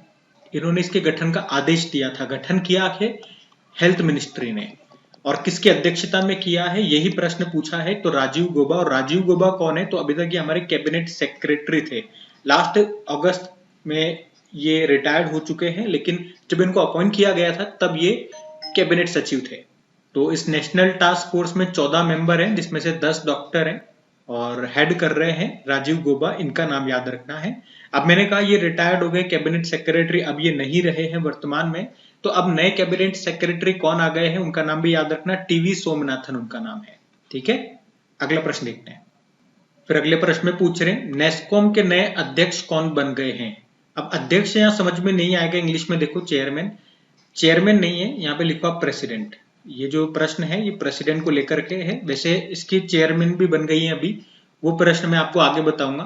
आप कमेंट करके बताना चेयरपर्सन अभी कौन बन गई है। डेली करंट अफेयर्स वाली क्लास में मैं आपको बता चुका हूँ, आगे आएगा वो प्रश्न, लेकिन यहाँ पे हम प्रेसिडेंट की बात कर रहे हैं। तो नए प्रेसिडेंट किसे अपॉइंट किया गया है? तो आंसर हो जाएगा राजेश नाम्बियार। और ये किनका स्थान लेंगे? तो ये देवजानी घोष का स्थान लेंगे, लेकिन कब लेंगे ये भी मैं आपको बता दूं, नवंबर 2024 में। ये नवंबर 2024 में देवजानी घोष रिटायर्ड होंगे। उसके बाद राजेश नाम्बियार ये यहाँ के प्रेसिडेंट बन जाएंगे नेस्कॉम के। नेस्कॉम की फुल फॉर्म क्या होती है? National association of software services companies. स्थापना होती है 1988 में। बाकी ऑप्शन पे चलते हैं। संजय नायर ये एसोचेम के अभी नए हेड बने थे। राहुल नवीन प्रवर्तन निदेशालय एनफोर्समेंट डायरेक्टरेट के नए डायरेक्टर बने। और रॉबर्ट जे रवि, के रवि नहीं, रॉबर्ट जे रवि ये अभी बीएसएनएल के सीएमडी बने थे। अगला प्रश्न देखते हैं। फिर अगले प्रश्न में पूछ रहे हैं अभी हाल ही में जारी इंडिया ट्रेवल अवार्ड्स में सर्वश्रेष्ठ हवाई अड्डा बेस्ट जो एयरपोर्ट है उसका खिताब अभी किसने जीता है? तो आंसर हो जाएगा राजीव गांधी इंटरनेशनल एयरपोर्ट। और ये कहां पर है? हैदराबाद में है।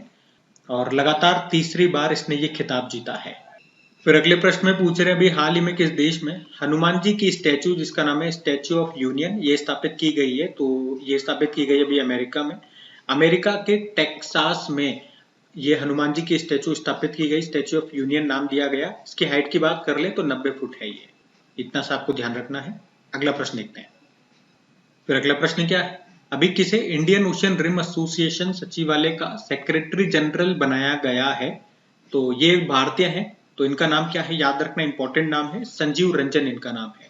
IORA यानी कि इंडियन ओशन रिम एसोसिएशन ये क्या है? ये एक अंतरराष्ट्रीय संगठन है जिसमें हिंद महासागर से जो सीमा लगाने वाले देश है उनके बीच आर्थिक सहयोग और क्षेत्रीय एकीकरण को बढ़ावा देना ही इसका मुख्य उद्देश्य है इस संगठन का। इसमें सदस्य देश की बात करेंगे तो 23 है। इसका हेडक्वार्टर आपको मिलेगा मॉरिशस में। वर्तमान में सेक्रेटरी जनरल है सलमान अल फारसी, ये इंडोनेशिया से हैं। और अब भारतीय आ जाएंगे इनकी जगह, उनका नाम संजीव रंजन है।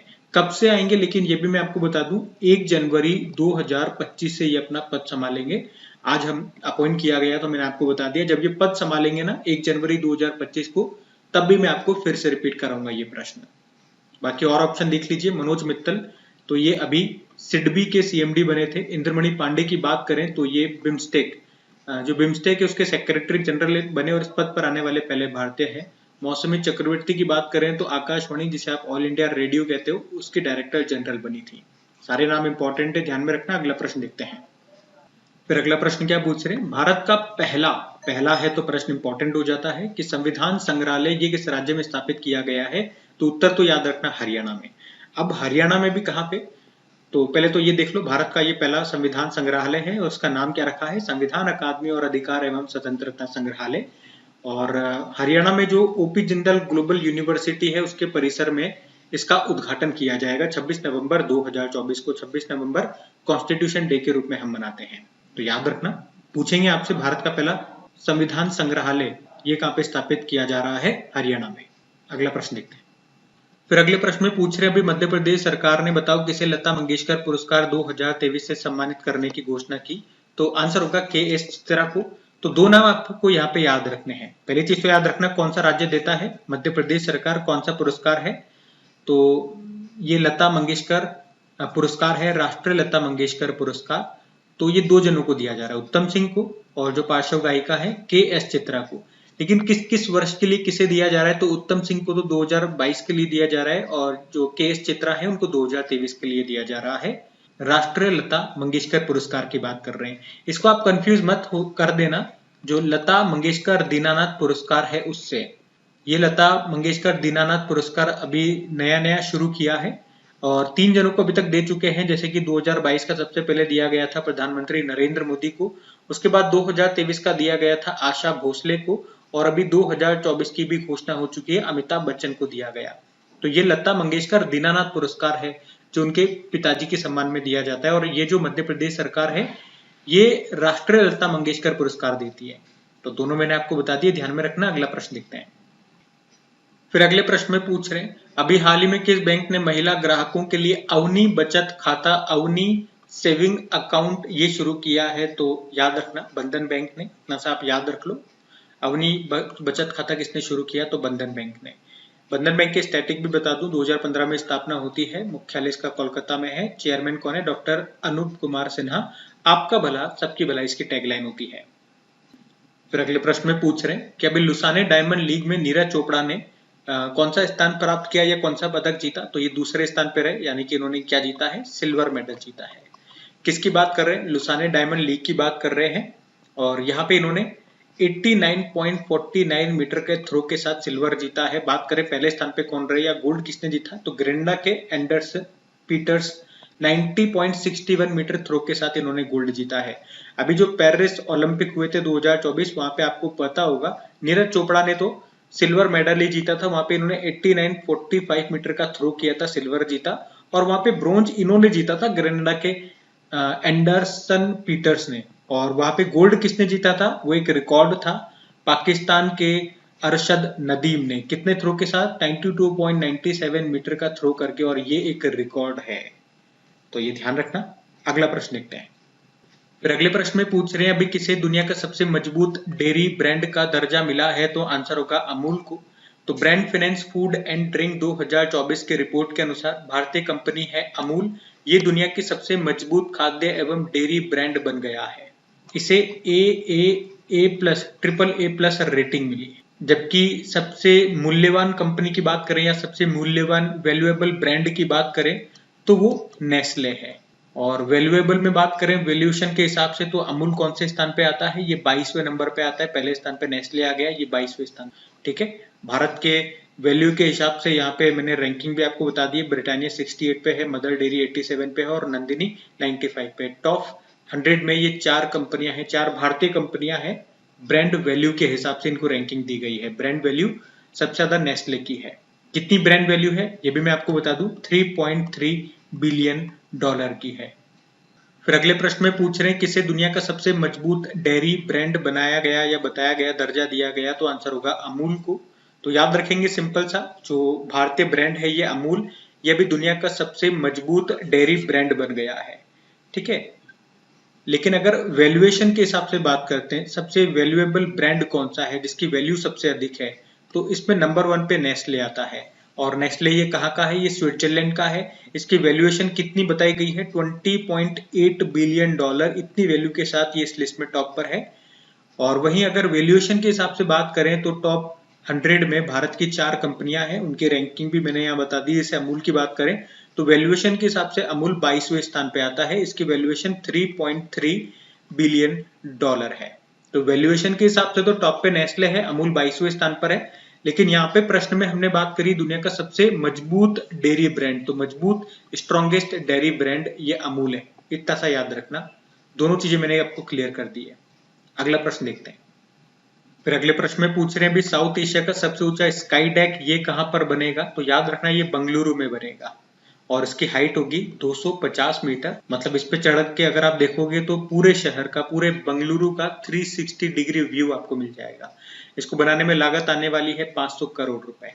ठीक है, तो ये डायरेक्ट प्रश्न है, याद रखना। अगला प्रश्न देखते हैं। फिर अगले प्रश्न में पूछ रहे हैं विश्व वरिष्ठ नागरिक दिवस, वर्ल्ड सीनियर सिटीजन डे, ये कब मनाया जाता है? तो आंसर होगा 21 अगस्त को मनाया जाता है। अच्छा देखो, बुजुर्गों से संबंधित मैंने आपको टोटल 3 दिवस बताए थे।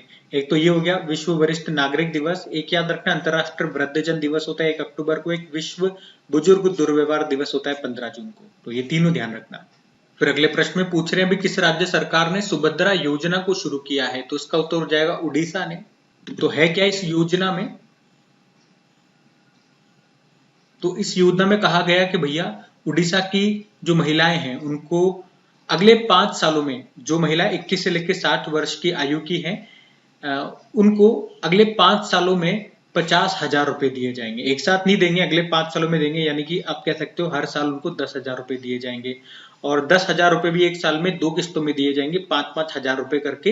एक 5,000 रुपए तो राखी के समय दिए जाएंगे और दूसरे 5,000 रुपए अंतरराष्ट्रीय महिला दिवस के मौके पर दिए जाएंगे। तो सिंपल से याद रखना, सुभद्रा योजना ये उड़ीसा ने लॉन्च की है।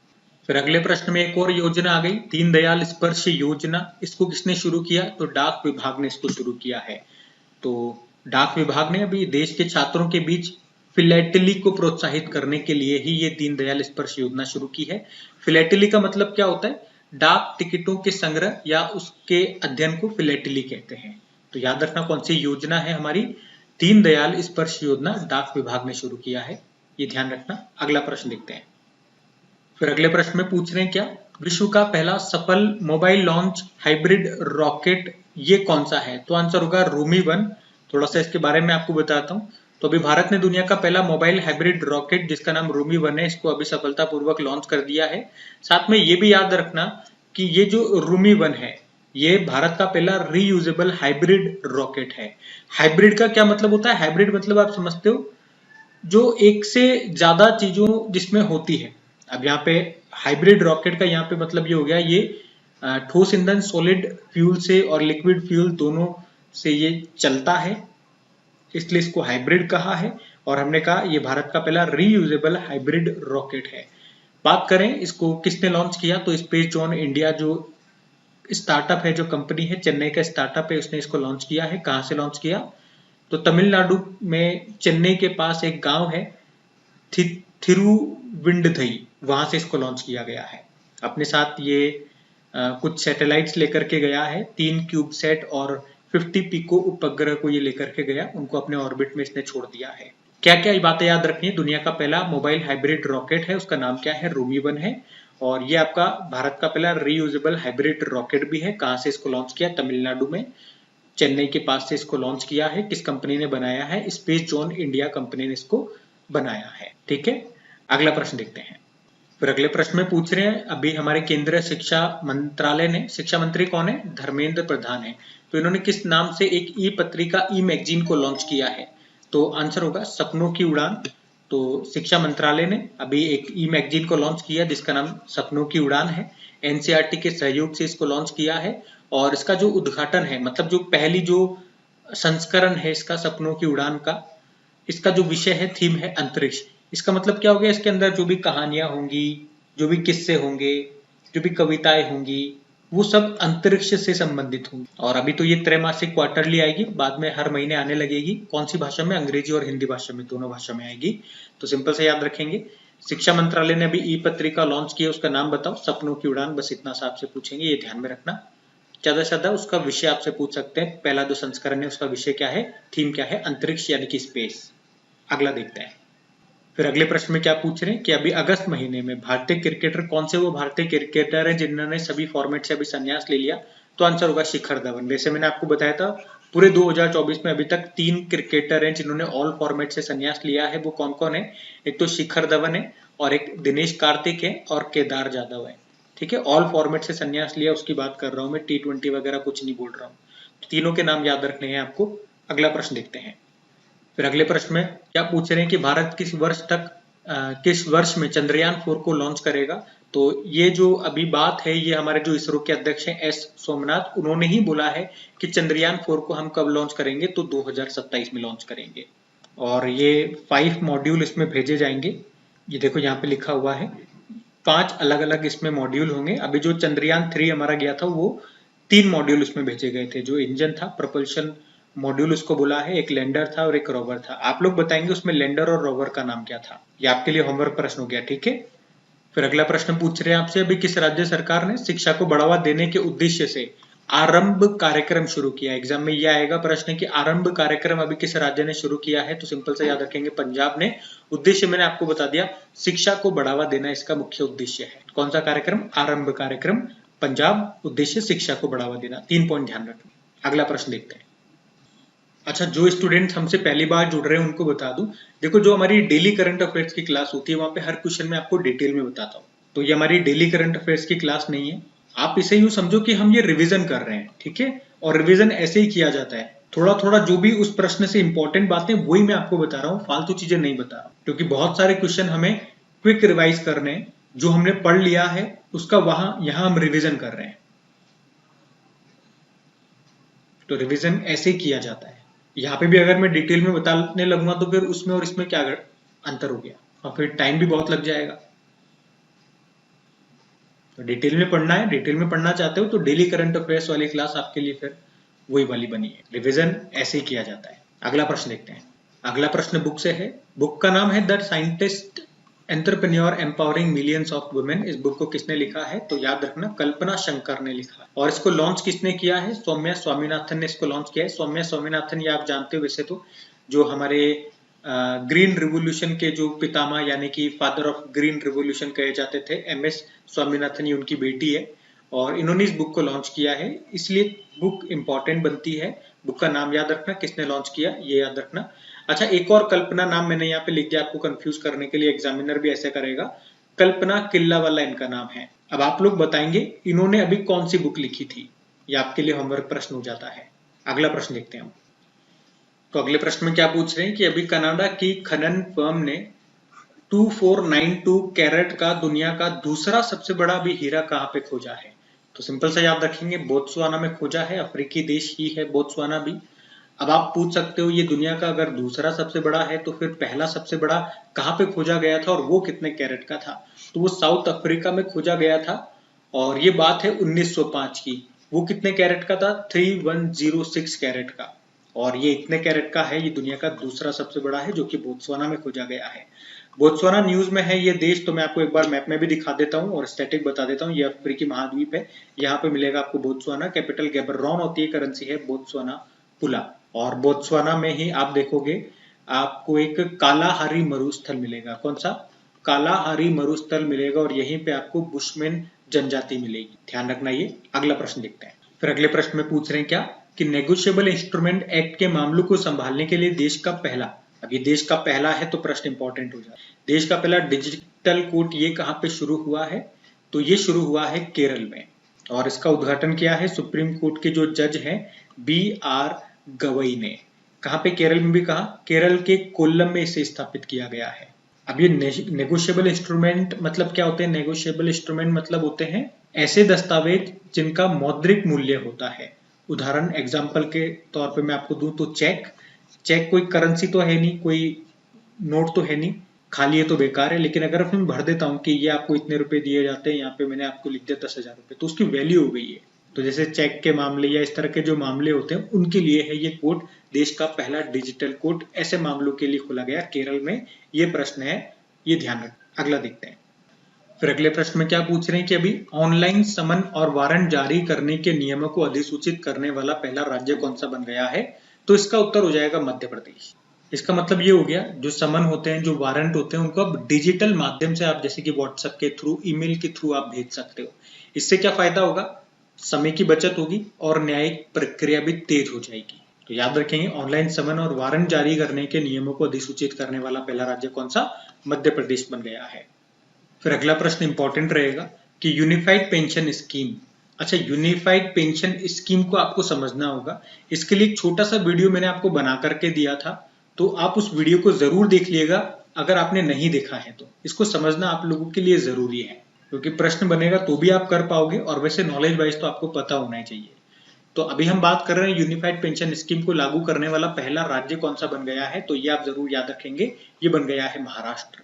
अब इस स्कीम में है क्या, वो सब कुछ मैंने उस वीडियो में डिटेल में बता दिया है। छोटा सा वीडियो ही है, लेकिन डिटेल में आपको सारी इंपॉर्टेंट जानकारियां मिल जाएगी।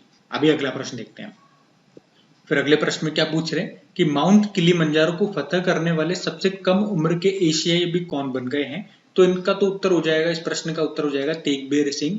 ये तेगबीर सिंह कहां से हैं, तो ये पंजाब के रोपड़ के रहने वाले हैं। इनकी उम्र मात्र 5 साल है। और माउंट किलिमंजारो की भी बात करें तो ये अफ्रीकी महाद्वीप की सबसे ऊंची चोटी है, जो आपको किस देश में मिलेगी, ये आपको तंजानिया देश में मिलेगी। और इसको फतह करने वाले सबसे यंगेस्ट एशियन ये बन गए हैं, तो इनका नाम आपको ध्यान में रखना है। अगला देखते हैं प्रश्न। फिर अगले प्रश्न में पूछ रहे हैं कि लद्दाख में कितने नए जिले बनाने की अभी घोषणा की गई है, तो 5 नए जिले बनेंगे। अभी तक यहाँ पे 2 ही जिले थे, कौन कौन से, लेह और कारगिल। अब यहाँ पे 5 नए जिले बनने वाले। 5 नए जिले कौन कौन से, वो भी मैं आपको बता दूं उनके नाम, जांस्कर, द्रास, शाम, नुब्रा, चांगथांग। फिर अगले प्रश्न में आपसे पूछ रहे हैं कि लद्दाख में कितने नए जिले बनाने की घोषणा की गई है, तो आंसर होगा 5।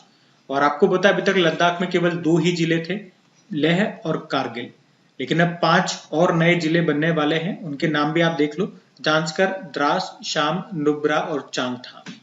वैसे यहाँ के लेफ्टिनेंट गवर्नर कौन है लद्दाख के, तो बीडी मिश्रा है, इनका नाम ध्यान रखना। अगला प्रश्न देखते हैं। फिर अगले प्रश्न में पूछ रहे हैं क्या कि एशियाई सर्फिंग चैंपियनशिप 2024 में भारतीय टीम ने अभी कौन सा मेडल जीता है, तो यहाँ पे हमने सिल्वर मेडल जीता है। देखो किसकी बात कर रहे हैं हम, एशियन सर्फिंग चैंपियनशिप 2024 की बात कर रहे हैं। इस बार ये तीसरा संस्करण था जो कि मालदीव में हुआ था। भारतीय पुरुष सर्फिंग टीम ने सिल्वर जीता, गोल्ड जापान की टीम ने जीता है। अच्छा, एक नोट करने वाली बात ये है, जो सर्फिंग गेम है पहली बार 2026 में जो एशियन गेम्स होंगे वहां पे इसको शामिल किया जाएगा। अब ये भी पॉइंट बन जाएगा 2026 के एशियन गेम्स कहाँ पे होंगे, तो ये जापान में होंगे। अच्छा, एक कप आपसे पूछा जा सकता है, मेहरूबा कप, इसका संबंध किस खेल से है, सर्फिंग से है, ये ध्यान रखना। तो सारी काम की बातें मैंने आपको यहाँ पे बता दी है, ध्यान में रखना, प्रश्न इंपॉर्टेंट है। अगला प्रश्न देखते हैं। फिर अगला प्रश्न क्या है, अभी किस भारतीय खिलाड़ी ने badminton Asia under 15 junior championship 2024 में महिला एकल का खिताब जीत लिया है, तो उत्तर हो जाएगा तन्वी पत्री ने। तो उसके बारे में थोड़ा मैं आपको बता दूं, यहाँ पे हम बात कर रहे हैं बैडमिंटन एशिया अंडर 17 और अंडर 15 जूनियर चैंपियनशिप 2024। इसका एडिशन अभी चाइना के चेंगडू में हुआ था, अगस्त में हुआ।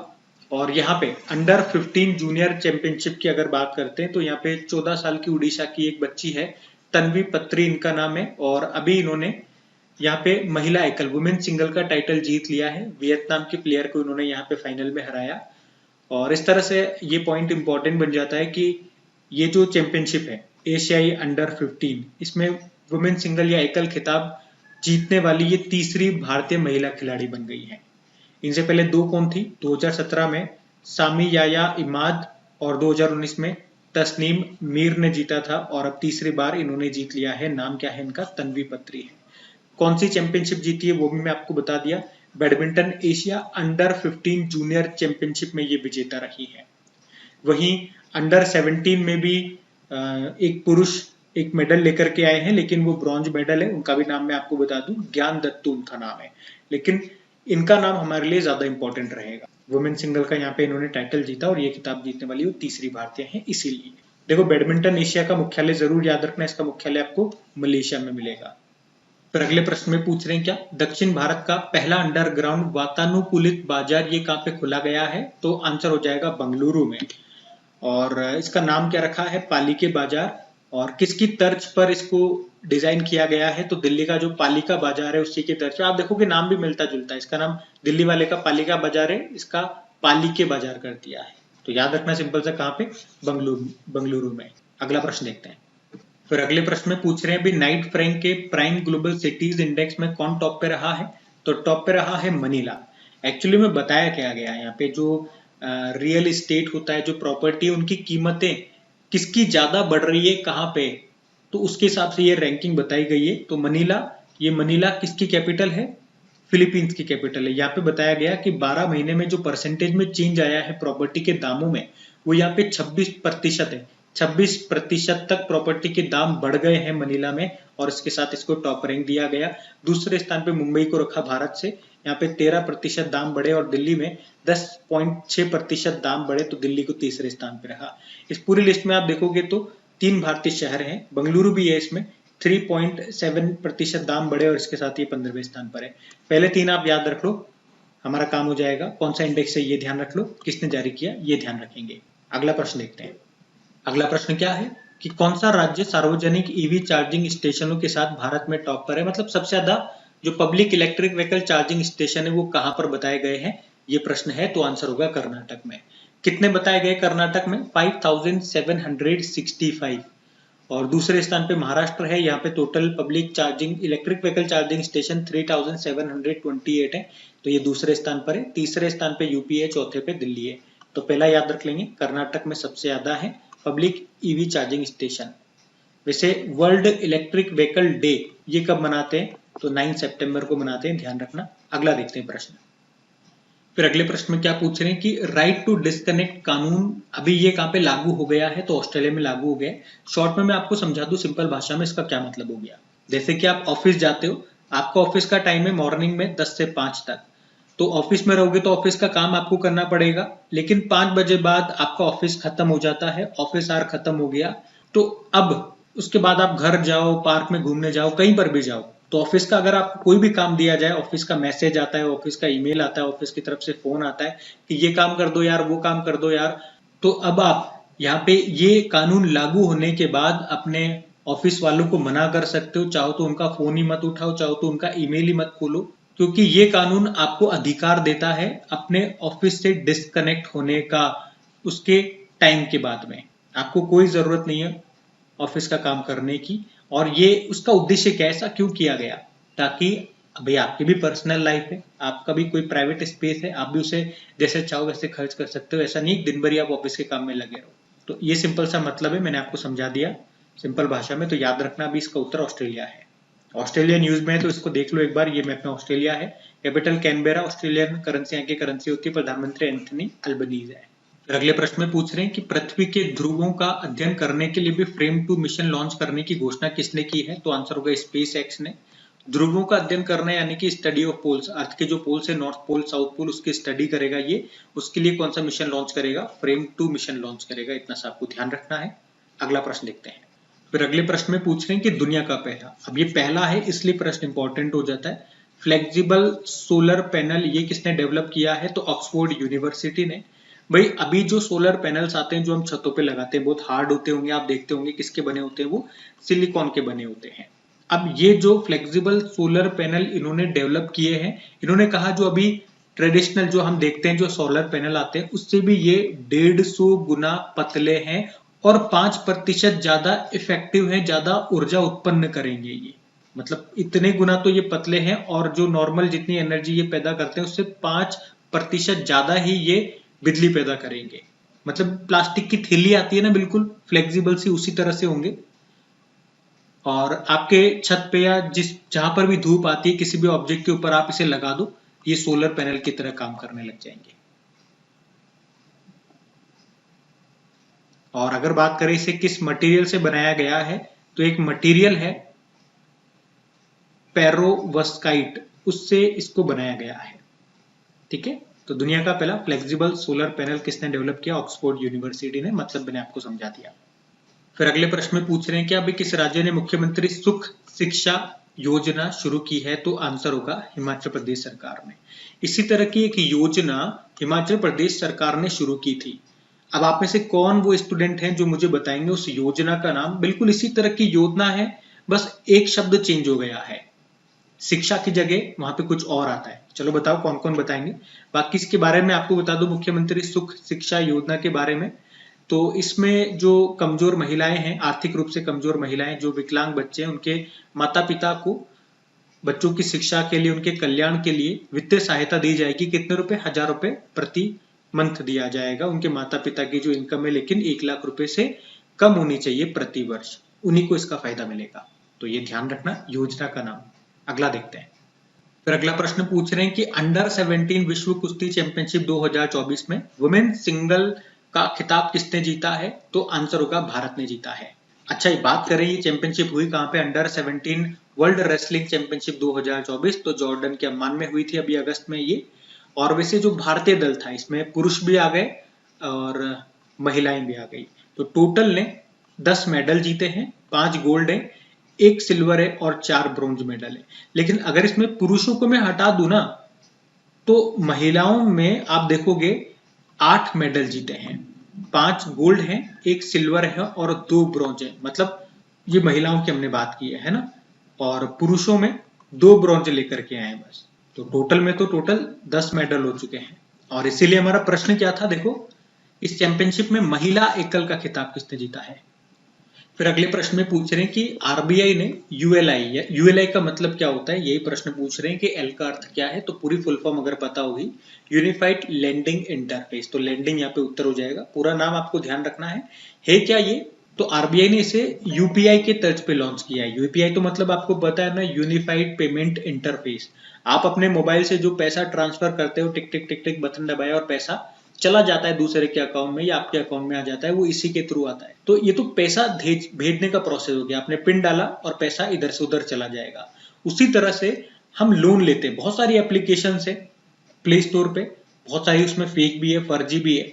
तो ऐसी एप्लीकेशन पे आरबीआई का पूरा कंट्रोल नहीं है। तो आरबीआई अब ये खुद का सिस्टम लेकर के आ रही है, यूएलआई, और यूपीआई की तरह ये आपसे बैंक से कनेक्ट होगा। तो यहाँ पे आप पिन डालोगे और आपको लोन मिल जाएगा। ये फैसिलिटी आपको यहाँ पे मिलेगी। और एक लाइन में कहूं तो यूएलआई यानी कि यूनिफाइड लेंडिंग इंटरफेस, ये लोन लेने के पूरे सिस्टम को आसान बनाएगा। प्रोसेसिंग में जो समय लगता है, जो पेपर वर्क होता है, वो यहाँ पे बहुत कम होगा। बहुत कम समय में, बहुत कम प्रोसेसिंग में आपको लोन मिल जाएगा। सबसे बड़ी बात होगी जो फर्जी एप्लीकेशन चलती है उनमें फंसने से आप बच जाओगे। तो फुल फॉर्म जरूर याद रखना, प्रश्न आएगा एग्जाम में ये फुल फॉर्म से संबंधित। अगला देखते हैं। अगला प्रश्न भी अच्छा है कि आईसीसी इंटरनेशनल क्रिकेट काउंसिल के अगले चेयरमैन कौन बनेंगे। तो आंसर होगा जय शाह। ये अमित शाह के बेटे, जो भी वर्तमान में आपको पता है बीसीसीआई के सेक्रेटरी हैं, सचिव हैं, लेकिन ये इस साल के अंत तक यहाँ से रिटायर्ड हो जाएंगे या बोलू हट जाएंगे, और उसके बाद ये आईसीसी के नए चेयरमैन बन जाएंगे। अभी वैसे आईसीसी के चेयरमैन कौन है आपको पता है, ग्रेग बार्कले हैं और वो न्यूजीलैंड से हैं। तो उनका कार्यकाल भी समाप्त हो जाएगा, तो ये उनके स्थान पे चले जाएंगे। कौन? जय शाह। अच्छा, वैसे जय शाह से आपको याद आएगा एशियन क्रिकेट काउंसिल के ये अध्यक्ष भी हैं, जिसका मुख्यालय आपको मिलेगा कहाँ पे? कोलंबो में। तो एशियन क्रिकेट काउंसिल के नए अध्यक्ष कौन बन जाएंगे, ये नाम भी मैंने आपको बताया था। कौन? मोहसिन नकवी। ये कौन है? पाकिस्तान क्रिकेट बोर्ड के ये अध्यक्ष है।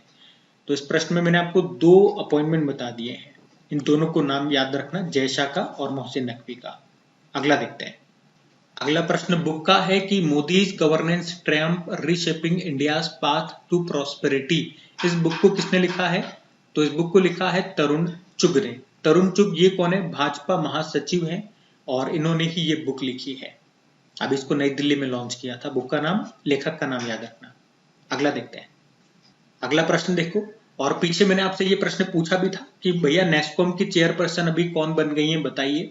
तो इसका उत्तर होगा क्या? सिंधु गंगाधरन। देखना भैया आप में से किस किस ने प्रश्न का सही उत्तर दिया था, किस किस को याद था या नहीं था, ये अब कंफर्म कर लेना। और अभी प्रेसिडेंट कौन बने थे?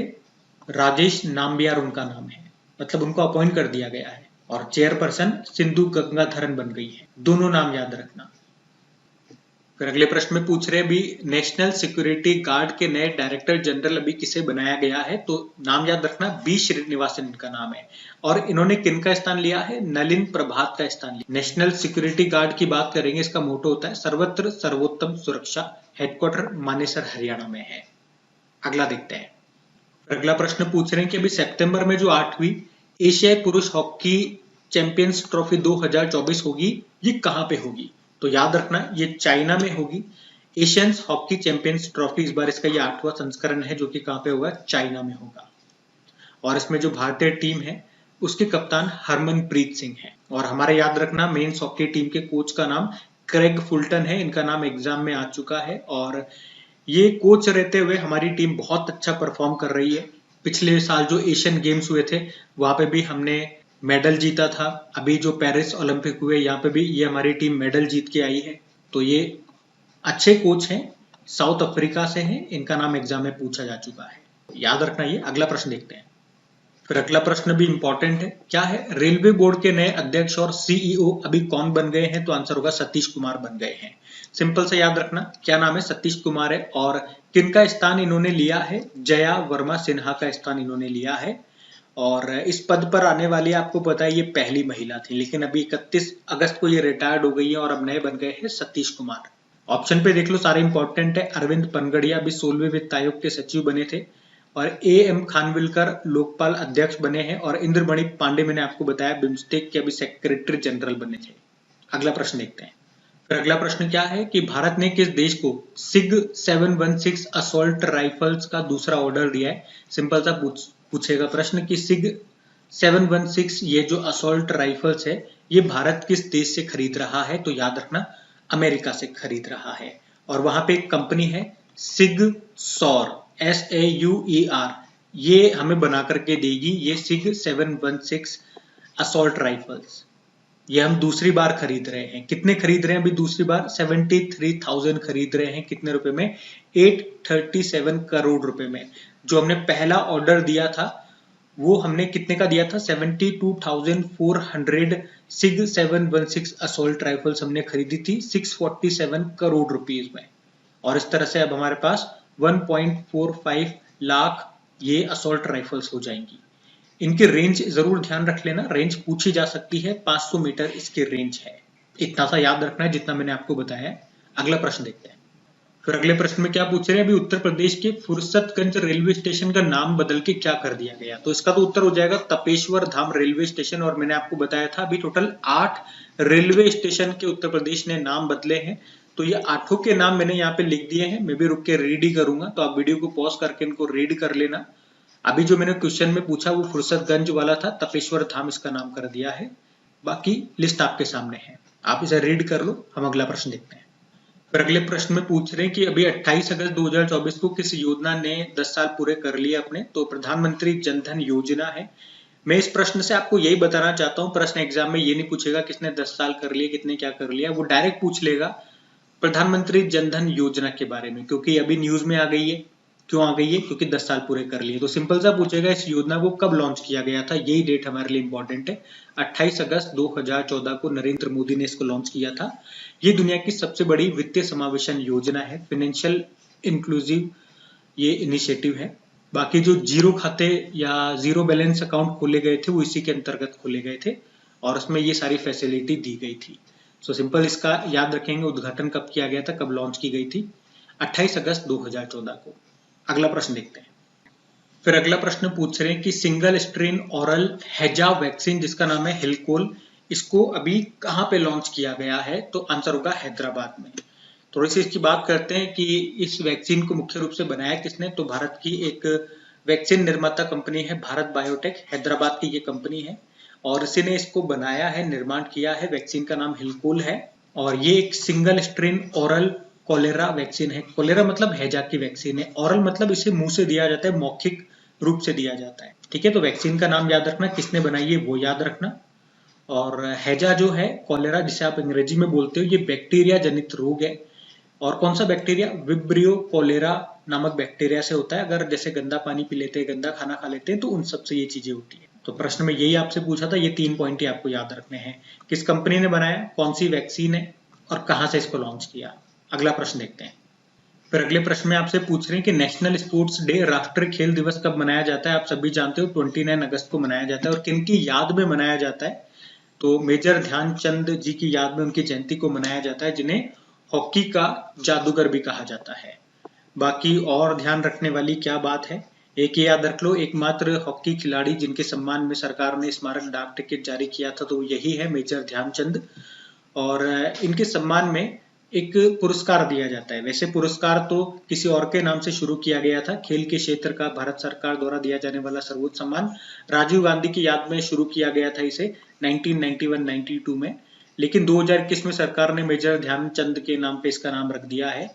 अभी लेटेस्ट 2023 का 2 बैडमिंटन प्लेयर है, सात्विक साईराज और चिराग शेट्टी को मिला था। चलो यहाँ तो हम बात कर रहे हैं 29 अगस्त को कौन सा दिवस है, राष्ट्रीय खेल दिवस, ये याद रखना। खेल से संबंधित ये 3 दिवस और है, इनको भी ध्यान रख लो। इंटरनेशनल स्पोर्ट्स डे 6 अप्रैल को। अभी ये नया हमने मनाना शुरू किया, इंटरनेशनल डे ऑफ प्ले, अंतरराष्ट्रीय खेल दिवस 11 जून और वर्ल्ड फुटबॉल डे 25 मई।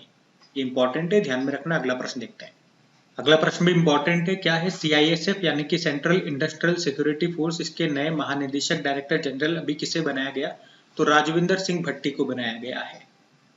अच्छा, इसके अलावा जो बॉर्डर सिक्योरिटी फोर्स है उसके भी डायरेक्टर जनरल अभी किसे बना दिया गया? दलजीत सिंह चौधरी को। आपको पता है ऑलरेडी ये सशस्त्र सीमा बल के डायरेक्टर जनरल है। BSF का भी अभी इनको बना दिया गया, तो ये भी नाम ध्यान में रखना। अगला देखते हैं। अगला प्रश्न क्या है फिर? Under 20 south Asian football federation जो फुटबॉल चैंपियनशिप है, इसका खिताब किसने जीत लिया? तो बांग्लादेश ने जीत लिया। South Asian football federation under 20 football championship की हमने बात की, 2024 में 6ठा संस्करण था। ये नेपाल में हुआ था, बांग्लादेश ने जीत लिया, पहली बार जीता है। किसे हराया? तो नेपाल को हराया। ये पॉइंट्स की फॉर्म में मैंने आपको बता दिया, पूरा क्वेश्चन ध्यान में रखना। अगला प्रश्न देखते हैं। अगला प्रश्न भी अच्छा है कि अभी अगस्त 2024 में कहां से भारत की दूसरी परमाणु पनडुब्बी जिसका नाम INS अरिघात है, इसको नौसेना में शामिल कर लिया, नेवी में कमीशन कर लिया। कहां से? विशाखापत्तनम से। बस यही ध्यान रखने वाली बात है। याद रखना, भारत की दूसरी परमाणु न्यूक्लियर सबमरीन है INS अरिघात, इसका नाम है, तो ये याद रखना। कहां से इसको कमीशन किया गया नेवी में? विशाखापत्तनम से। बनाया किसने? शिप बिल्डिंग सेंटर विशाखापत्तनम में इसको बनाया गया। और इसमें स्वदेशी K-15 बैलिस्टिक न्यूक्लियर मिसाइल्स लगाई गई हैं जिनकी रेंज 750 किलोमीटर है। इस सबमरीन का वजन की बात करेंगे तो 6000 टन इसका वजन है। अरिघात का मतलब होता है दुश्मनों का संहार करने वाला, दुश्मनों का संहार करने वाला। और मैंने आपको ये भी बताया था स्टार्टिंग में, इसका नाम अरिदमन INS अरिदमन रखा गया था, लेकिन इसको जब हमने 2017 में लॉन्च किया था, देखो लॉन्च 2017 में कर दिया था, तब से इसकी टेस्टिंग चल रही है। भाई टेस्टिंग करनी पड़ती है कि सही से काम कर रही है नहीं कर रही है, और उसके बाद फाइनली अब जाकर के इसको नौसेना को दिया है, नौसेना में कमीशन किया है। तो पहले इसका नाम ये था, लॉन्चिंग के वक्त इसका नाम बदल के INS अरिघात कर दिया, ये जरूर ध्यान में रख लेना। और हमारी जो पहली, भाई ये दूसरी है ना, भारत का दूसरा परमाणु पनडुब्बी है, तो पहला वाला कौन सा था? तो INS वो अरिहंत था, वो भी याद रखना है ना। ये INS अरिघात है, वो INS अरिहंत था। तो सारी बातें मैंने यहाँ बता दी। आप अगला प्रश्न देखते हैं। फिर अगला प्रश्न भी एक बार देखने जैसा, एक बार देख लो कि $1 ट्रिलियन के मार्केट कैप को पार करने वाली पहली नॉन टेक कंपनी कौन सी बन गई है? पहली बनी है, तो इसलिए मैं आपको बता रहा हूँ। पहली नॉन टेक कंपनी जिसका मार्केट वैल्यू $1 ट्रिलियन के बराबर हो चुका है, वो बर्कशायर हैथवे कंपनी है। ये दुनिया के सबसे बड़े जो इन्वेस्टर है वॉरेन बफे, उनकी कंपनी है। वैसे वैल्यूएशन के हिसाब से आप देखोगे तो पूरी लिस्ट मैंने लगा दी है। नंबर 1 पे एप्पल है, इसका वैल्यूएशन कितना है? $3.44 ट्रिलियन का है। और बर्कशायर हैथवे ये आपको दिख जाएगी, $1 ट्रिलियन इसका हो चुका है वैल्यूएशन। और इस तरह से $1 ट्रिलियन पे आने वाली ये पहली नॉन टेक कंपनी बन गई है, तो ध्यान रखना ये। अगला प्रश्न देखते हैं। तो अगला प्रश्न है कि अभी शानशान नाम का एक तूफान है, ये किस देश में आया है? तो जापान में आया है, बस इतना सा ध्यान रखना। शानशान तूफान ने कहां पे तबाही मचाई? जापान में। और इसी साल जापान में भी कुछ समय पहले एम्पिल नाम का तूफान भी आया था, वो भी ध्यान रखना, एम्पिल नाम का तूफान भी जापान में आया था। अगला देखते हैं प्रश्न। फिर अगला प्रश्न इंपॉर्टेंट है। क्या है प्रश्न? कि अभी हाल ही में पैरालंपिक में भारत के लिए 2 गोल्ड जीतने वाली पहली भारतीय महिला कौन बन गई है? तो आंसर होगा अवनी लखेरा। अवनी लखेरा याद रखना, ये राजस्थान के जयपुर से बिलोंग करती है। कहां से? राजस्थान से बिलोंग करती है। ये एक पैराशूटर है। अभी जो पेरिस पैरालंपिक हुए थे वहां पे इन्होंने गोल्ड जीता है women's 10 metre air rifle shooting category में। और इस तरह से पैरालंपिक में 2 गोल्ड मेडल जीतने वाली वो पहली भारतीय महिला बन गई है। अब 2 गोल्ड मेडल कैसे हो गए? एक तो ये अभी इन्होंने जीत लिया, और पिछला वाला आपको याद होगा टोक्यो पैरालंपिक 2020 में भी इन्होंने गोल्ड जीता था। तो इस तरह से पैरालंपिक में 2 गोल्ड जीतने वाली पहली भारतीय महिला बन गई है। मैं बार बार महिला क्यों बोल रहा हूं? क्योंकि इनसे पहले ये कारनामा कर चुके हैं देवेंद्र झाझरिया। वो पैरालंपिक में 2 पदक जीतने वाले अभी तक एकमात्र खिलाड़ी थे, लेकिन अब एकमात्र नहीं बोलूंगा उन्हें, क्योंकि अवनी भी उसी कैटेगरी में आ गई है। तो अब इनके लिए मैं ये शब्द, ये लाइन यूज कर सकता हूं कि पैरालंपिक में 2 गोल्ड जीतने वाले पहले खिलाड़ी कौन है? तो देवेंद्र झाझरिया है। इनका संबंध जेवेलियन थ्रो से है। और महिलाओं में पहली महिला बन गई है अवनी लखेरा। बात समझ में आ गई? और वैसे 31 अगस्त तक के ये मैं आपको क्वेश्चन दे रहा हूं, तो 31 अगस्त तक अगर हम देखें तो हमारे पास पेरिस पैरालंपिक में 4 मेडल आए। वैसे ही बताने की जरूरत नहीं है, और भी मेडल आएंगे, वो डेली करंट अफेयर्स की क्लास में मैं आपको रिवाइज कराऊंगा। लेकिन एक नाम तो ये देख लो अवनी लखेरा का, और प्रीति पाल का नाम भी ध्यान रख लो क्योंकि पैरालंपिक में ट्रैक इवेंट में पदक जीतने वाली ये पहली भारतीय हैं। ब्रोंज जीता है वैसे इन्होंने, लेकिन इस इवेंट में ये पहली भारतीय हैं तो नाम ध्यान रखना पड़ेगा, प्रीति पाल इनका नाम है। मनीष नरवाल ने सिल्वर जीता है मेंस 10 मीटर एयर पिस्टल में। तो ये इंपॉर्टेंट नाम, तो सबसे इंपॉर्टेंट तो अवनी लखेरा का है, इनका नाम ध्यान रखना। बाकी और जो मेडल आएंगे वो डेली करंट अफेयर्स वाली क्लास में मैं आपको बताऊंगा इसे। अभी अगला प्रश्न देखते हैं तो फिर अगला प्रश्न क्या है, अभी किस मंत्रालय ने शी बॉक्स नाम से एक पोर्टल को लॉन्च किया है? तो आंसर होगा महिला एवं बाल विकास मंत्रालय ने। इसके मंत्री कौन है? तो अन्नपूर्णा देवी है। अभी इन्होंने इसको नई दिल्ली में लॉन्च किया इस पोर्टल को जिसका नाम शी बॉक्स है। ये पोर्टल का उद्देश्य क्या है? तो इस पोर्टल पर महिलाएं यौन उत्पीड़न की शिकायतें दर्ज करा सकती हैं, उन शिकायतों की निगरानी यानी कि उन्हें ट्रैक कर सकेंगी और ये पक्का कर सकेंगी उनकी शिकायत का निपटारा टाइम पे हो रहा है या नहीं हो रहा है। तो पोर्टल का नाम शी बॉक्स है, ध्यान में रखना। अगला प्रश्न देखते हैं। फिर अगले प्रश्न में पूछ रहे हैं, अभी जो लॉन्च हुआ है भारत का पहला प्रदूषण नियंत्रण पोत, फर्स्ट पॉल्यूशन कंट्रोल वेसल, अभी भी इंडिया का फर्स्ट है तो प्रश्न इंपॉर्टेंट हो जाता है। तो उसका नाम पूछ रहे हैं यहाँ पे, तो नाम करेंगे आप क्या? समुद्र प्रताप इसका नाम है। तो सिंपल याद रखेंगे, समुद्र प्रताप है क्या? ये भारत का पहला प्रदूषण नियंत्रण पोत है। इसको बनाया किसने, डिजाइन किसने किया? गोवा शिपयार्ड लिमिटेड ने, और गोवा में ही इसको लॉन्च किया गया है। किसके लिए तैयार किया है? भारतीय तटरक्षक बल के लिए इसको तैयार किया गया है। तो ये पहली बार है जब प्रदूषण नियंत्रण पोत को स्वदेशी रूप से हमने डिजाइन किया, तैयार किया। तो ये ध्यान रखेंगे आप, नाम याद रखना, समुद्र प्रताप इसका नाम है। अगला प्रश्न देखते हैं। बाकी अगला प्रश्न है कि अभी अक्टूबर महीने में शंघाई कोऑपरेशन ऑर्गेनाइजेशन के council of heads of government की जो बैठक है ये कहां पर होगी? तो याद रखना ये पाकिस्तान में होगी। कब? अभी अक्टूबर में होगी। और पाकिस्तान ने अभी भारत के जो प्रधानमंत्री हैं उनको भी इन्वाइट किया है यहाँ पे आने के लिए। और अभी जुलाई महीने में हमने देखा था शंघाई कोऑपरेशन ऑर्गेनाइजेशन की जो बैठक है वो कहाँ पे हुई थी? कजाकिस्तान में हुई थी। एससीओ की स्टैटिक जरा देख लेते हैं। इसका हेडक्वार्टर बीजिंग चाइना में है, हेड झांगमिंग है। पिछले साल इसका नवा सदस्य देश ईरान बना था और अभी जब कजाकिस्तान में इसकी बैठक हुई थी तो 10वां इसका सदस्य देश बेलारूस बना था। इसके 2 ऑब्जर्वर कंट्री हैं यानी कि पर्यवेक्षक देश है, एक अफगानिस्तान और एक मंगोलिया। ये स्टैटिक ध्यान रखना। अगला प्रश्न देखते हैं। फिर अगले प्रश्न में पूछ रहे हैं, वर्ल्ड हेल्थ ऑर्गेनाइजेशन ने अभी किस नगर पालिका को नेपाल का पहला स्वस्थ शहर और एशिया का दूसरा सबसे स्वस्थ शहर घोषित किया है? तो ये है धुलीखेल। तो वर्ल्ड हेल्थ ऑर्गेनाइजेशन ने नेपाल के कावरे पालनचोक जिले के धुलीखेल नगर पालिका को नेपाल का पहला स्वस्थ शहर और एशिया का दूसरा सबसे स्वस्थ शहर घोषित किया है। इतना सा आपको ध्यान रखना, इसका नाम याद रखना, धुलीखेल इसका नाम है। किस देश का है ये? नेपाल का है। नेपाल के स्टैटिक में आपको बता दूं, ये तो मैप में नेपाल आपको यहाँ पे दिख जाएगा, कैपिटल काठमांडू है और यहीं पे आपको किसका हेडक्वार्टर मिल जाएगा? सार्क का हेडक्वार्टर मिल जाएगा। नेपाली रुपया करेंसी है, प्रेसिडेंट है रामचंद्र पौडेल और प्रधानमंत्री हैं केपी शर्मा ओली।